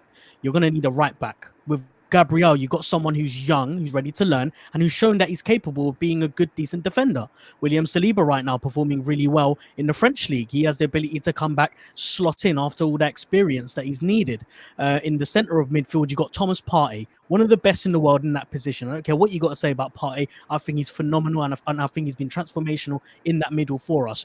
Granit Xhaka on his day is unbeatable. Now, granted, we're going to need someone better than Granit Xhaka to take us into that next level. Look at the final third. You've got Bukayo Saka, you've got Emil Smith-Rowe. If Odegaard goes back, Emil Smith-Rowe in that number 10 role has proven that he can do a very, very good job. His link-up play with Saka is magic, okay, at times. With Aubameyang, you need to replace, and with Lacazette, you need to replace. So there are 2 or 3 places on that starting 11 who, if you get the right players in, you're looking at an Arsenal side who could iron out all these creases, all these issues. And the biggest issues for us isn't that we're not playing well enough, is that we're not converting our chances when we're given. Putting Liverpool's game today aside, we're known to be wasteful in games and to cause errors that lead to goals that are conceded. So if we are to invest in a decent striker who gets us 20 to 25 goals, is this team now looking more capable of challenging for top 4? And if that is the case next season, then I'm all for it. Because guess what? This is a building process. Arteta's been put into this job to start us from scratch, from level 0. If it was a case that it was an experienced manager, I'd have far more expectations, far bigger expectations. But the fact that Arsenal right now is in transition phase, we're going to have to just accept that and try and move on.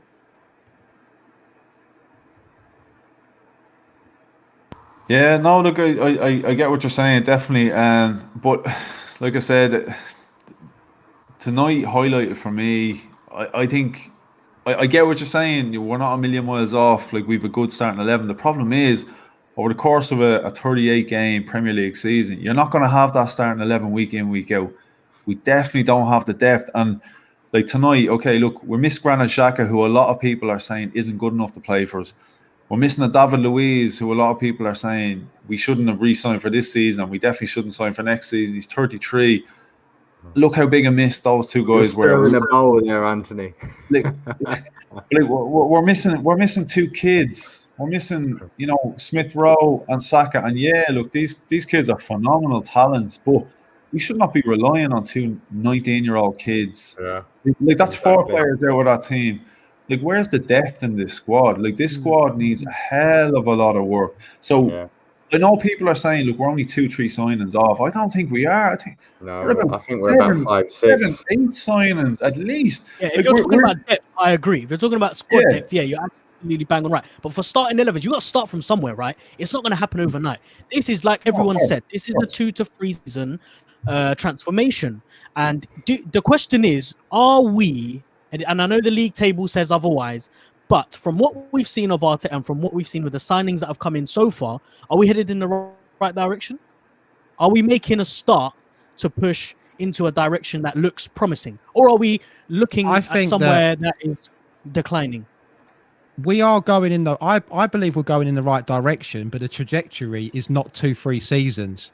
We are going in the right direction, but at the rate we're going, it's going to be 15 season, by which case, you in order to, if you stand still, you go backwards. And the thing is, we need that continued investment. And obviously, we've touched on whether the funds are available when it is or it isn't. The reality is we as Arsenal fans, we've had to live off of scraps, and we get so excited with the odd Sanchez or the odd Ozil. But you look at the big, and I will call them big clubs. Chelsea and City are big clubs, doesn't matter how you dress it up.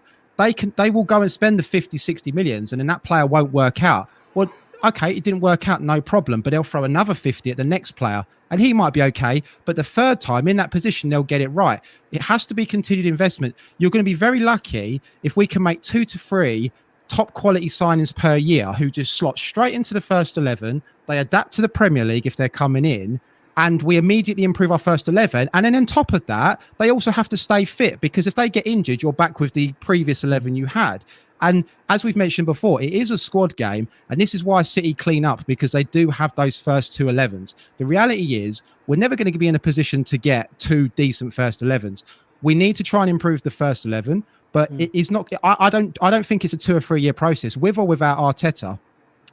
The reality is, for me, and I don't mean to be negative, Nancy, because we are all in this negative mood, but I'll echo what Anthony said earlier, who echoed what I'd said previously, which is with the board we have, with the ambition they have, we are going to have to accept we are what we are.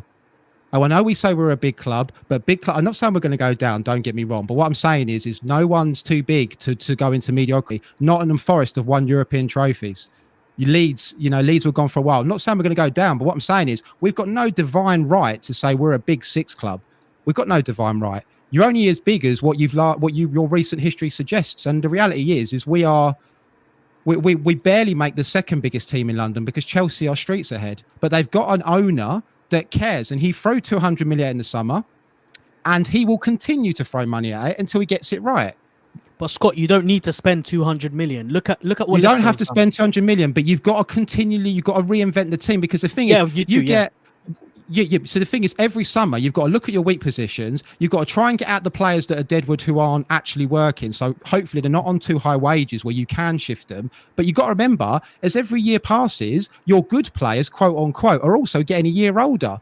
So how many years was we crying out for that strong defensive midfielder? Well, we've probably got one somewhat in Partey now, but he's 10 years too late. And by the time we fill other positions, those players, if you look over the last 10 years, okay, we haven't really done, we've never challenged for the league realistically, But if you actually look at all the squads, there's been some pretty good players. If we pull a Sanchez from here, we pull a Koscielny from there in his prime, you could make. But the problem is we never have enough quality in the same period of time, because as good ones come in, other players get old or they lose form and they get injured and they go out. And this is where Man City, and this is why Chelsea have done so well over the years. And I hate to say it because my dad's a Chelsea fan, so I get this in the ear. But the reality is that, look how many poor signings. We can sit here now and list all the crap that Chelsea have signed over the years. But for every crap player they've signed, overpriced, Torres, 50 million, they've signed quality players. And that's, if we want to be, and it's sad to say, if we want to be where Chelsea are, where you're up there competing, Man City are level. We can't ever, that's not going to ever reoccur unless someone comes in and buys Newcastle or someone like that and does what Man City are doing. The best you can hope for is to be a Chelsea who show that ambition. The owner cares. I mean, for me, yeah, but would you be it's not going to happen. Would you be comfortable with Arsenal spending 250 million in one should window? be the aim we're going for. It's the one team we've beaten.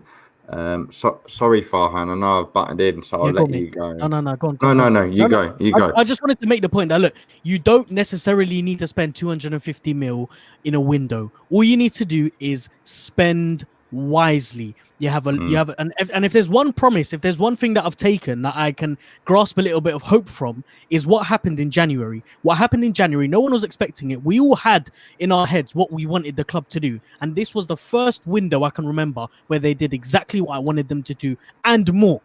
And that's the only bit of hope that I take into summer. Now, if they can go into summer and if they can spend correctly and spend sensibly, and if they can try and, I mean, the whole stat DNA was at the pinnacle at where Arsenal declined and started moving in the right direction. But if they can try and muster up a scouting network from somewhere that gives them players like Gabby Martinelli, that gives them players like Emil Smith-Rowe and Bukayo Saka in and around Europe, then we have a foundation to play with, just like Leicester City have done, where season in, season out, it doesn't matter who they sell, whether it's Mahrez, whether it's, I forgot who, the other superstar that they sold last season. It doesn't matter who they sell, they always reinvest and they always have the best scouting network to find the players that are going to deliver both economically and performances on the pitch as well. That's what we need at Arsenal.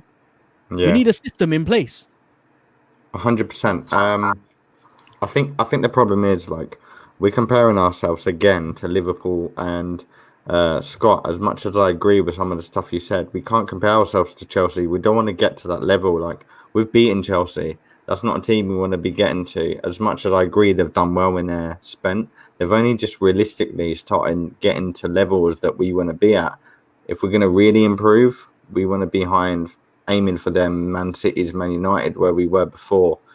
I know I'm talking 10 years ago. Do you know what it is, mate? You make a fair point, but the problem is, and I hate Chelsea as much as probably you do. What have they actually gained until the end of the season? Until the end of the season. No. I'm not talking about. Yeah, I'm not talking about this season. I'm talking about over the last X. Since Abramovich has come in, they've been the most successful team in England. Would you give up? Would you swap up the last 15 years for what Chelsea have had? A Champions League, multiple trophies.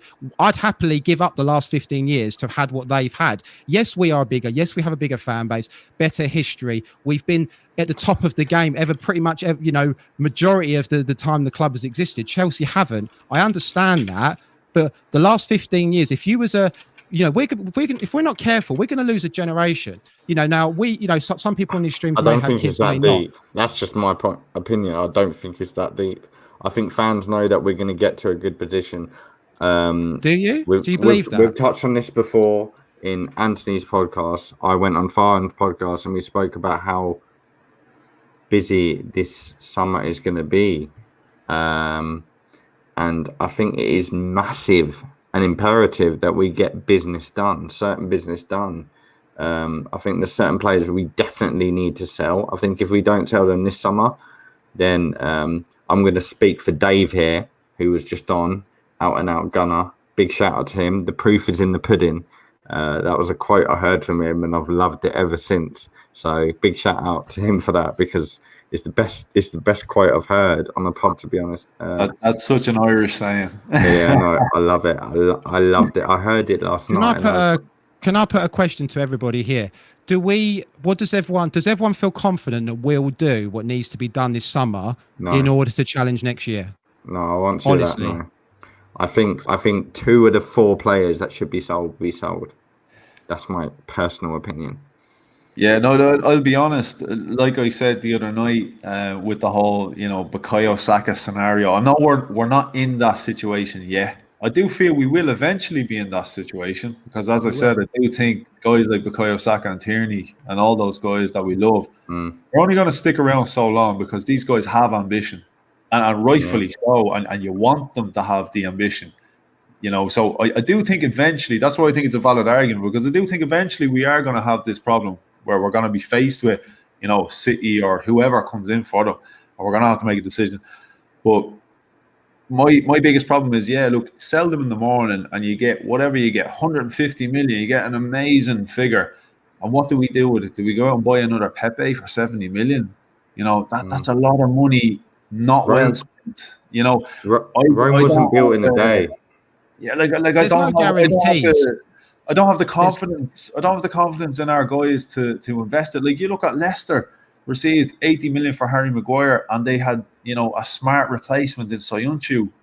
Like, we need a model like that. We need guys that are thinking that way. It's like no point in a club throwing 150, 200 million at us if we're gonna go out and spend it on a lot of. Anthony, the fact of the matter is, right, is that no club that I know of that exists can say their transfer policy has been spot on.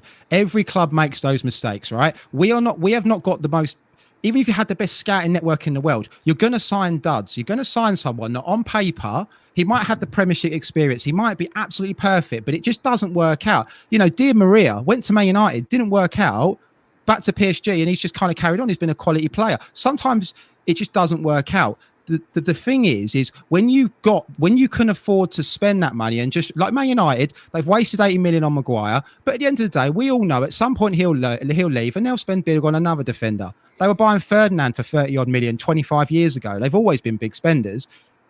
When you've got that kind of backing, you can make those mistakes and get away with it. And our position, as we've kind of ascertained, is that we don't have that margin of error.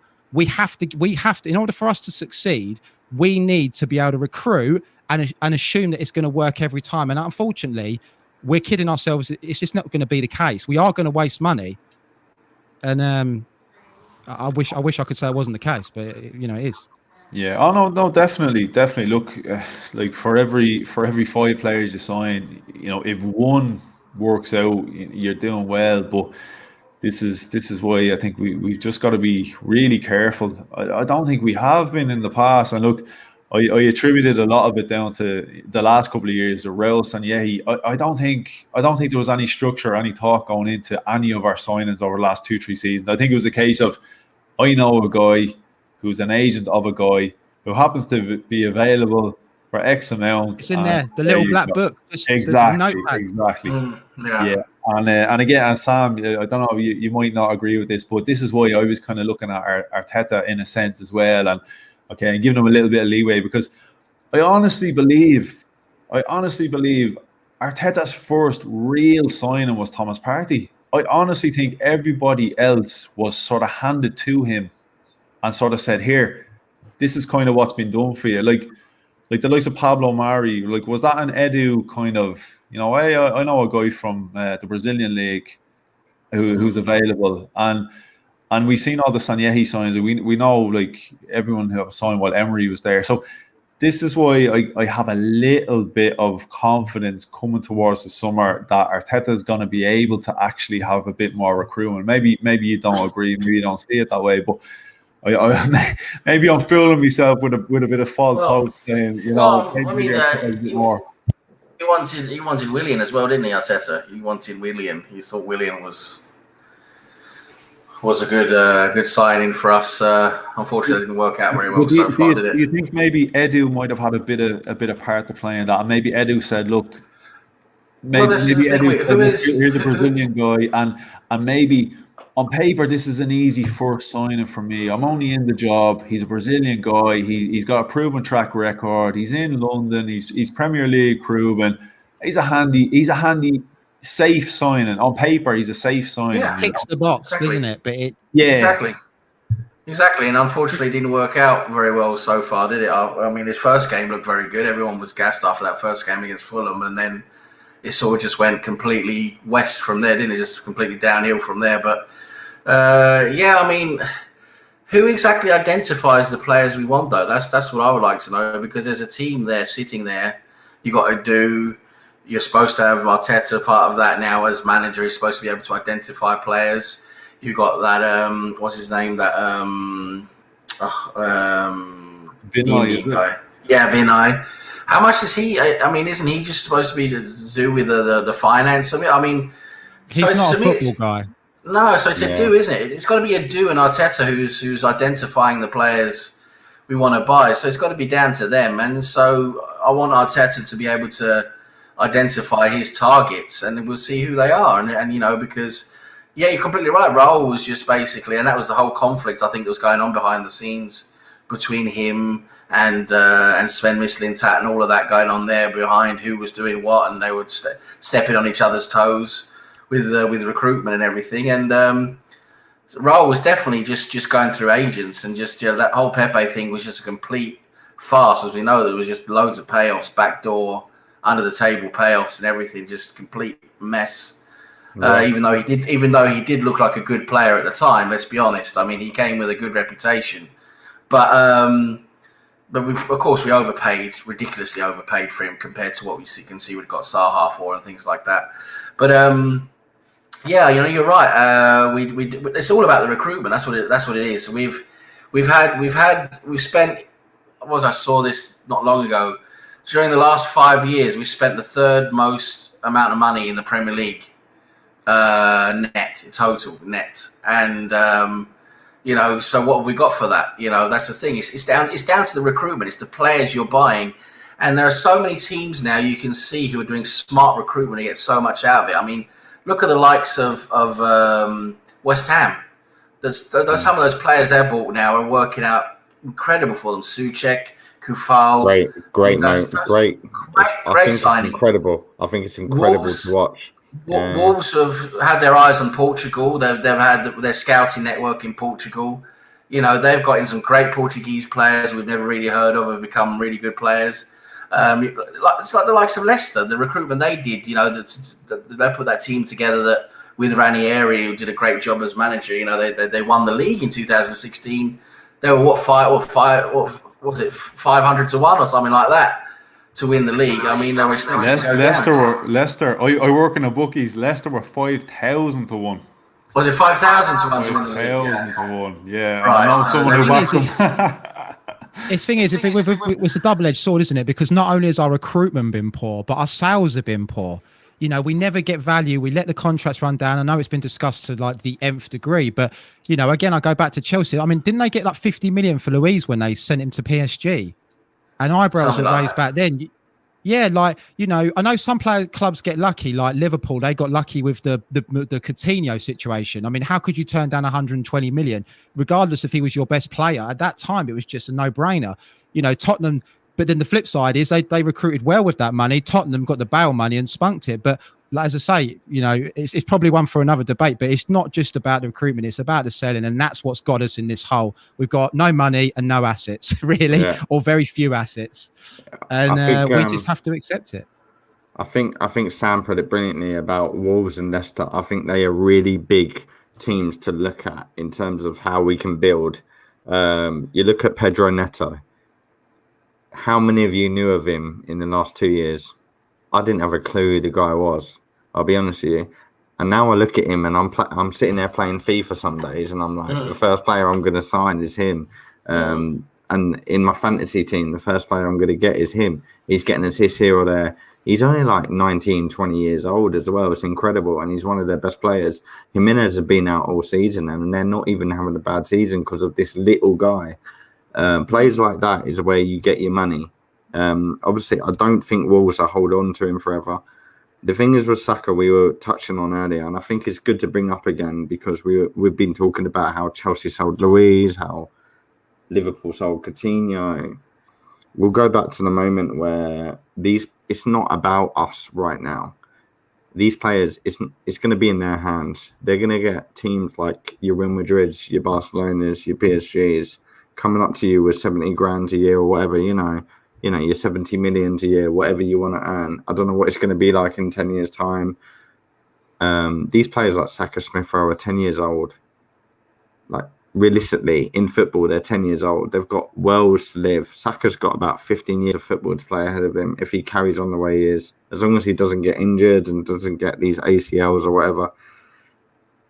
We need to realistically think, where is our money coming from? This is what this whole conversation's been about from Arsenal, is how can we improve? The way I see it, the young players are all we can rely on. We're not going to get 50 million for Xhaka. We're not going to get 50 million for Aubameyang. We're not going to get 50 million for Laka. We need to look at the young players.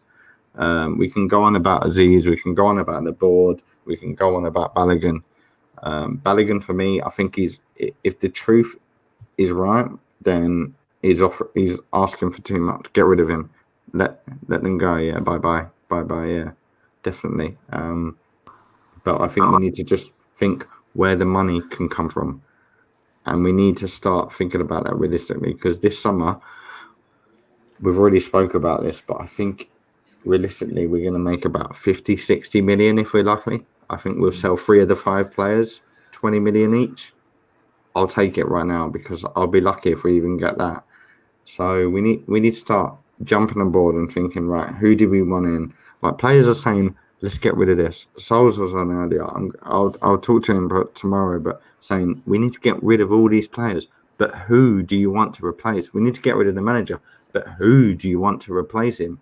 Who comes in? Basuma, Brighton. He's used to playing at Brighton. They're fighting relegation. They're playing United tomorrow. They might be in a relegation position tomorrow. Who are you exactly thinking? Do you think he's going to do a better job? No. It's another debate. But anyway, what we need to realise, and the fans as well, all the fans watching, whoever, they need to think who's going to actually do a better job. We need to start realistically thinking the only time we're going to get a better player in is when we're a better team. You're not going to get a better player in right now. Xhaka is as good as we can get, and he's one of the best players. Fact. I don't need anyone to tell me we need to get rid of Xhaka because he is one of the best players. When he's not playing, we are a far worse squad. Factual. It's not. It doesn't need to be denied or confirmed. It's just obvious. At the back, Luiz, people want to get rid of him. Who is? I was talking to my pod the other night, and we realised that if Luiz goes, the oldest player would be 26, and that is Holding and someone else. What? Our oldest player is Rob Holding. Yeah, Holding and Chambers, I think. Yeah. Apart from Aubameyang and Lacazette. That's embarrassing. That is embarrassing. I just think we need to realise that Rome wasn't built in a day. I'm not saying we've gone to that beyond point where we're really terrible, but I think we've got to a point where we just really do need to rebuild. And as much as you can say Saka is our best player, beginning of the season, I would have agreed with you. But the last 5-6 games, I've not even noticed him. And I know that sounds really disrespectful to him because he's done really well, but he's one of them players I'd happily give up because left wing, we are versatile. We've got players that can play there like there is no tomorrow. We've got Martinelli, Aubameyang will leave, I know, but we'll replace. Pepe can play on the left. To be honest, there's a bunch of players that Nelson can play on the left. I know he's not brilliant, but we've got players that can play there. If they're not injured, we've got players. Saka is not in a position where, oh my God, if we lose him, we're in a bad position. No, we're really not. If we can sell him for 100 million or anyone, we're not going to make money elsewhere. And in this situation, in this climate, we need all the money we can get. 60, 70, it's a bit, not enough. I definitely want a bit more. But lads, look, just before we wrap it up, first of all, big thanks to everyone for coming on here. I know it's been a bit of a mad one tonight because as I was talking to even Scott a couple of days ago, we were talking about who was coming on the panel tonight, and it was at the point where I thought I was coming on here alone, and then at one point I thought I was going to have about 16 people here. There was so many people willing to jump in, and then halfway. I'm just about to put a tweet out. I've been streaming live, so obviously I come off my watch along and come straight in here. I've been going for 5 hours straight, and I'm tired. and I Oh, feel like it's shit. crazy, And it was it's just cheers, crazy. Arsenal. Yeah. And 5 that's the hours thing as well. non-stop. You know what else as well, right? I know when a result doesn't go our way, okay, we like to get on and we like to kind of point out what went wrong. But Jesus, watching that game tonight, I thought nobody is going to want to talk about this. So I was very, very surprised to have the amount of people that wanted to come on, because I'll be completely, I didn't want to talk about that. And Blame the alcohol, mate. yeah, like result aside, 3-0. Look, I can take a 3-0 if we're outplayed and that, but we didn't even play. We didn't even play. But look, we've touched on that. We've gone through. But just before we wrap it up, I just want to ask each and every one. I'll start with Scott. Look, top 4, I know it's done. Top 6. Do you think we can still scrape top 6? Absolutely not, and that hasn't changed on tonight's performance. I didn't think we was ever going to get near that even before tonight. I think we're probably fit. I think probably 9th, possibly 8th. I think that's it for me. Cheers, James. He was on with me earlier, so he's been going for nearly 5 hours. So yeah, we'll have to get him on the next podcast here. He's a trooper. Yeah, we should get him on. He's got lots of cool stuff to say. He's a knowledgeable and good guy. So yeah, definitely. Yeah, nice one. Dan, what do you think? Top 6? I mean, the problem is at the moment, like a lot of people have queried and considered whether we actually need Europa. I've heard so many people. I mean, I follow and I read a lot of stuff about Arsenal on whether Europa is the best thing if we don't win it this year. And me and Gav, who was on earlier, I know we had a massive debate last time on whether we have the actual depth in the squad for Europa next season if we don't win the actual thing this year. I have to think, no, we don't. Tonight proved that. We had 3 or 4 injuries and all of a sudden we shut down like a bowl of water. We were like, oh my God, we've had all these injuries. Now we're just not the same team anymore. I don't think we'll get it. And I know I'm going to probably get a lot of backlash for this because quite a few of your followers have started watching me and your followers vice versa. But I don't think I want it. I don't think I want it because if we don't win it this year, I think it's not for us. I think we just need to rebuild. I know the money's good, but if we don't win it this year, we're not going to win it next year because we won't really have. Then, do you know what it is, mate? I completely agree with you, right? But when it gets to Thursday nights and I'm sitting here and the missus is watching Emmerdale and I'm bored shitless, I'll be going, "Oh, mate, I wish I had," because it structures your week. I'm 36 years old, right? And I can't remember ever going much more than a week without football during the season. There's always been European football. You get Saturday out of the way, the result goes good or bad, and then you think, right, when's the next game? Tuesday, 8 o'clock, Wednesday, and you structure your week. I do around football, so I know where I stand. When I wake up on Monday morning next year and I go, oh, I've got to wait till bloody Sunday for a game now. Yeah, I'm gonna, I just don't want to be in that position. I'll quickly wrap up because I know it's getting late. We're all tired. We're all devastated. We still need to let that sink in what's happened tonight. But yeah, to me personally, I think if it's now or never. And I know that sounds easy to say, but it is this season or not. We've got United are the biggest opponents. We've not lost to them this season. If we're going to win it any year, it's this. And I know we said the same with Chelsea years ago, and that didn't go really to our benefit. But we've got a better team this year, and it's all we got to go for. The league, we're just playing for pride at the moment. We really are. So I hope we go and do it. The boys, obviously. I just want before I wrap up, I want to say a big shout out to Anthony for having me back on. You're a really big lad. A big fan of Irish accent, to be honest, and I'm a big fan of Arsenal. Obviously, I've got my own podcast, but it's not Arsenal biased, so it's kind of nice to jump on this, and it's always a pleasure being on yours. So big shout out to Anthony and Sam and Scott. It's nice to meet you, boys.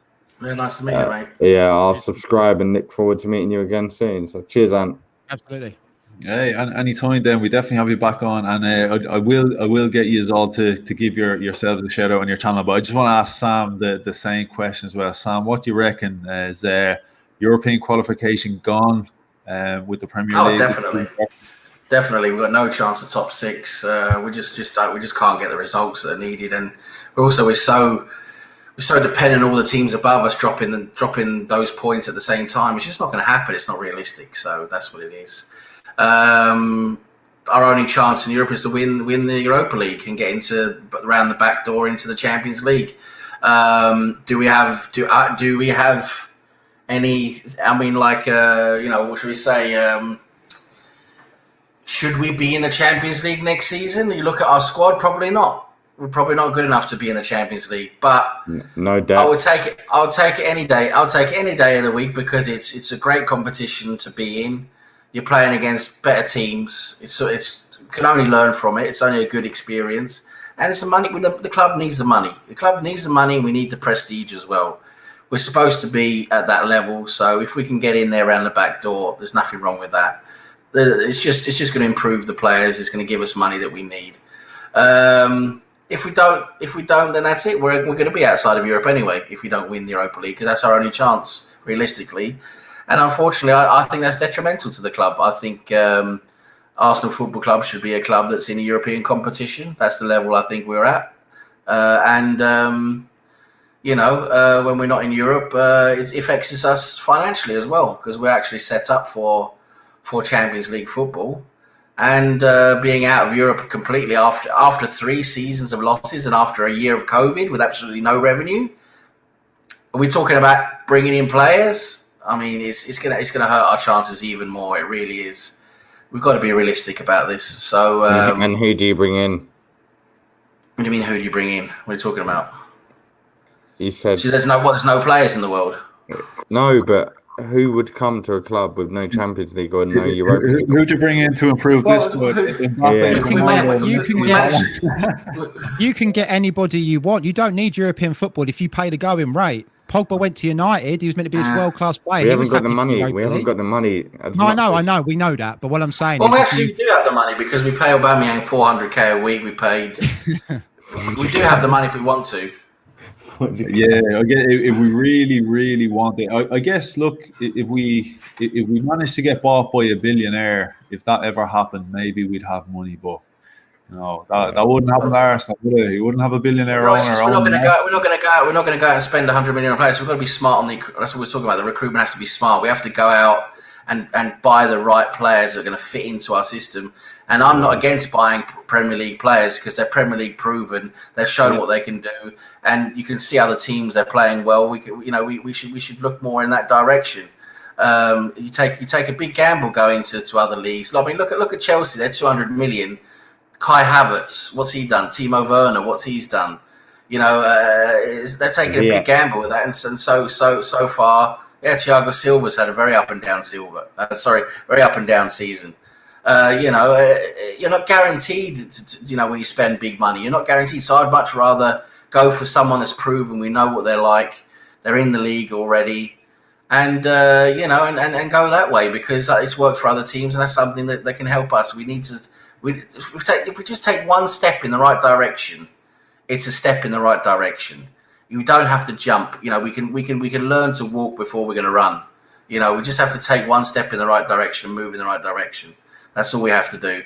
Just bring in some better players than we have right now in those 3-4 key roles, and the summer's the key. The summer's the key. It's the chance there now to do something. Unfortunately, I think it's going to be really hard with the climate it is with the financials. We have to sell some players. Are we going to be able to generate the money we need? It's going to be tough. But yeah, in terms of the league, no, it's the league is shot. I agree with Scott. Best we look at as maybe 8th. Best, 9th probably more likely.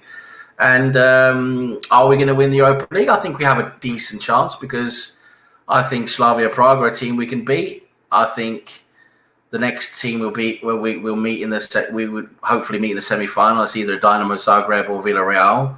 I think both of those teams can be beaten over 2 legs. And then in the final, you're looking at potential who we're going to meet potentially in the final, an Ajax or a Manchester United, something like that. It's doable, isn't it? It's doable, but whether we actually do it, we'll have to wait and see. It's doable, but whether we do it, it's another thing, isn't it? It definitely is. It definitely is. So look, a poor performance tonight, awful result. But as you said, Sam, look, it's not all doom and gloom. We do still have the Europa League to look forward to.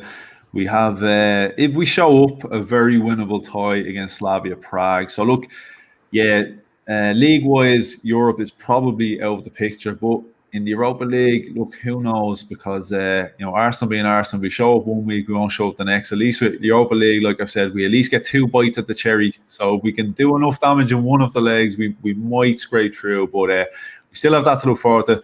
So I want to say thanks to everyone on the panel tonight. Big shout out to Gav, Dave, Sulz, Farhan, who were here earlier. Big shout out to Scott, Den, and Sam. And massive thanks to everybody who was watching tonight. Make sure you do like, subscribe, and as you can see the ticker down below, you can see all the details. Make sure you follow the guys. So I want to say big thanks, Scott. Thanks for coming along here tonight. No worries. Give yourself a shout out there. Yeah, let people know about your channel. So the Red Cannon. Some people have been calling me the Red Cannon. No, I'm just Scott. The Red Cannon's the channel. Someone referred to me in the chat. Oh, the Red Cannon said this. I said no, that's cringy. My missus called me. She went, "Good morning, the Red Cannon." I went, no, I'm just Scott. Like, that's just awful. Like, the channel name's okay if it's the channel, not me. So anyway, so the Red Cannon. You can see behind me, I do all silly graphics and colours, and if you come in one of my watch-alongs, we do some effects and stuff. So I do, although tonight I've been probably a bit more passionate and serious than normally, I do try and be a bit lighthearted if we can. So, yeah, if that's your cup of tea, catch me up on Twitter and look us up on YouTube. Yeah, nice one. And, count yourself lucky that your missus calls the Red Cannon. Mine calls me the dickhead that sits on the couch every morning. You got off well with that one. But a guy who's becoming a familiar face, then you're back a couple of times now. So you're starting to come as regular as Sulz and Dave. So then, for anyone who's new, because we do, plenty of new faces in the chats there tonight, and it looks like we'd a fair few new viewers there. So give yourself a shout out and let the people know where they can go to check you out. Yeah, it's a pleasure to be back on, to be honest, mate. It's always a pleasure talking, discussing. It's always a bit of banter. I mean, tonight was a bit, we're all deflated, we're all unhappy, we don't really want to go over the losses, but fair play to all of us that have jumped on. Sulz, your Farhan, your Dave, your what have you, and Scott and Sam, obviously. Fair play to us all tonight, because no one wants to jump on the podcast. It's the last thing we want to do. We're all a bit heated. I'm glad you haven't got any Liverpool fans on, to be honest. I've got one on my channel Monday, unfortunately. So Anthony, I think I'll be dragging you along to help me out, maybe, if you're around. Just a little bit of a guy on the shoulder, But yeah, Sideline Talk podcast. We talk everything football. So no matter who you support, no matter what you want to talk about, jump on or listening. If you want to come on, then let us know. You can talk about what you want to say. Any team. But yeah, you can find us on Twitter, on Instagram, on YouTube. Give us a follow, give us a subscribe. And at the moment, we've got a giveaway. So if you're supporting England and you want to win an England shirt at the moment, go on to our Instagram. That's at Sideline Talk Pod, and you can win an England shirt if you're lucky. I'm definitely entering that. Can't wait to get my hands on that prize. You're Irish. You're Irish.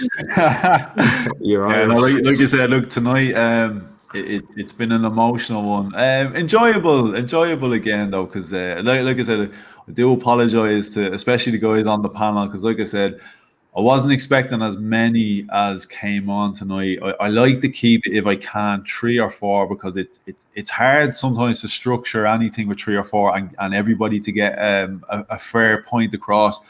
But at the same time, it is great to get different opinions from everybody. So I do appreciate your patience as well. And talking about patience, Sam, I definitely appreciate your patience, because this has been a long time coming. But wanting to get you on for a long, long time, so I'm delighted I could finally get you on. So Sam, thanks so much for coming on here tonight. Yeah, cheers. Thanks a lot for getting me on. I mean, it's been a pleasure. It's always good fun to meet new people. It's great to meet Scott and Den and Farhan. I mean, I've seen you guys on streams, and it's nice to be on a stream with you guys. Actually, meet you. It's great. Scott, the background you got there is amazing. It seems to be really good with all the graphics and everything. It's good. It's really good to see. Really good stuff. Yeah, try and stand out a little bit, but Yeah, it's good. It's really good. It looks really good. Really professional. Anyway, it's been good fun. I don't have a channel. I prefer not to. I did have one a while ago. It was just too much. I just couldn't be bothered with it. It's just too much. I much prefer just being a guest and just debating and chatting and coming on like this. I much prefer that. I'm around on several different podcasts throughout the week normally. So but thanks a lot for having me on again. It's been great. Not difficult in these circumstances. I mean, it's terribly difficult, isn't it, in these circumstances to try and get something out of it. But I think we did. I think we had a good debate, and I thought it was very good. And like I said, it's been good fun. Really appreciate it. Nice to meet you guys, and thanks a lot again for having me, mate. I've been meaning to try and get a few people over on my channel, because I'm a relatively new channel. Well, I am a very new channel. And I thought, I want to network, get to know some new faces. It's great to meet you guys, and perhaps sometime we could do something over my way. But I've got to be honest, I'm really intimidated about doing it now, because it was so intense earlier. I'm like, oh God, I don't know if I could handle 3, 4, 5 people in that kind of meeting. But we'll give it a go, perhaps. Do what I do. When it gets out of control, I put myself on mute, I pour myself a can of Guinness, and I sit back and then, you know what? I'll be honest, this is the easy part of the job. Yeah, I was intimidated at the start, because like that, I was like, how am I going to structure? How am I going to control? You've seen how I structure. It's just like, you have a point, I'll ask a dodgy question, click mute, pour a drink, sit there, and I read the chat. Just let you go. It's actually very easy. It's actually very easy. Scott, you thought this was bad. You should have been on the other night. It was 3 hours long on a Monday. Hey, we're not far off now. We're not far off. Well, lads, we will wrap it up there. So again, as I said, big shout out to each and every one of you for coming on, and the lads that came on earlier. I really, really do appreciate the support. Everyone in the chats, as always, really do appreciate it. And you know what? I started off this, I had no bags under the eyes, but Jesus, my God. This was the new craze there. I was clean shaven when this podcast started. These things have put years on you. So look, we'll be praying that the next one we get a good result against Slavia Prague. So definitely, hopefully, lads, you'll be up for coming back on. I'd love to have you all back on. And everybody watching, please do, check the lads out. You can see their Twitter handles. Do give them a follow. Top guys. Great content as well. So yeah, lads, look, we'll leave it at that. And as much as it's hurt me to say this, I have to say it. Like, come on, you Gunners. Come on, you Gunners. Come on, you Gunners. Come on, you Gunners.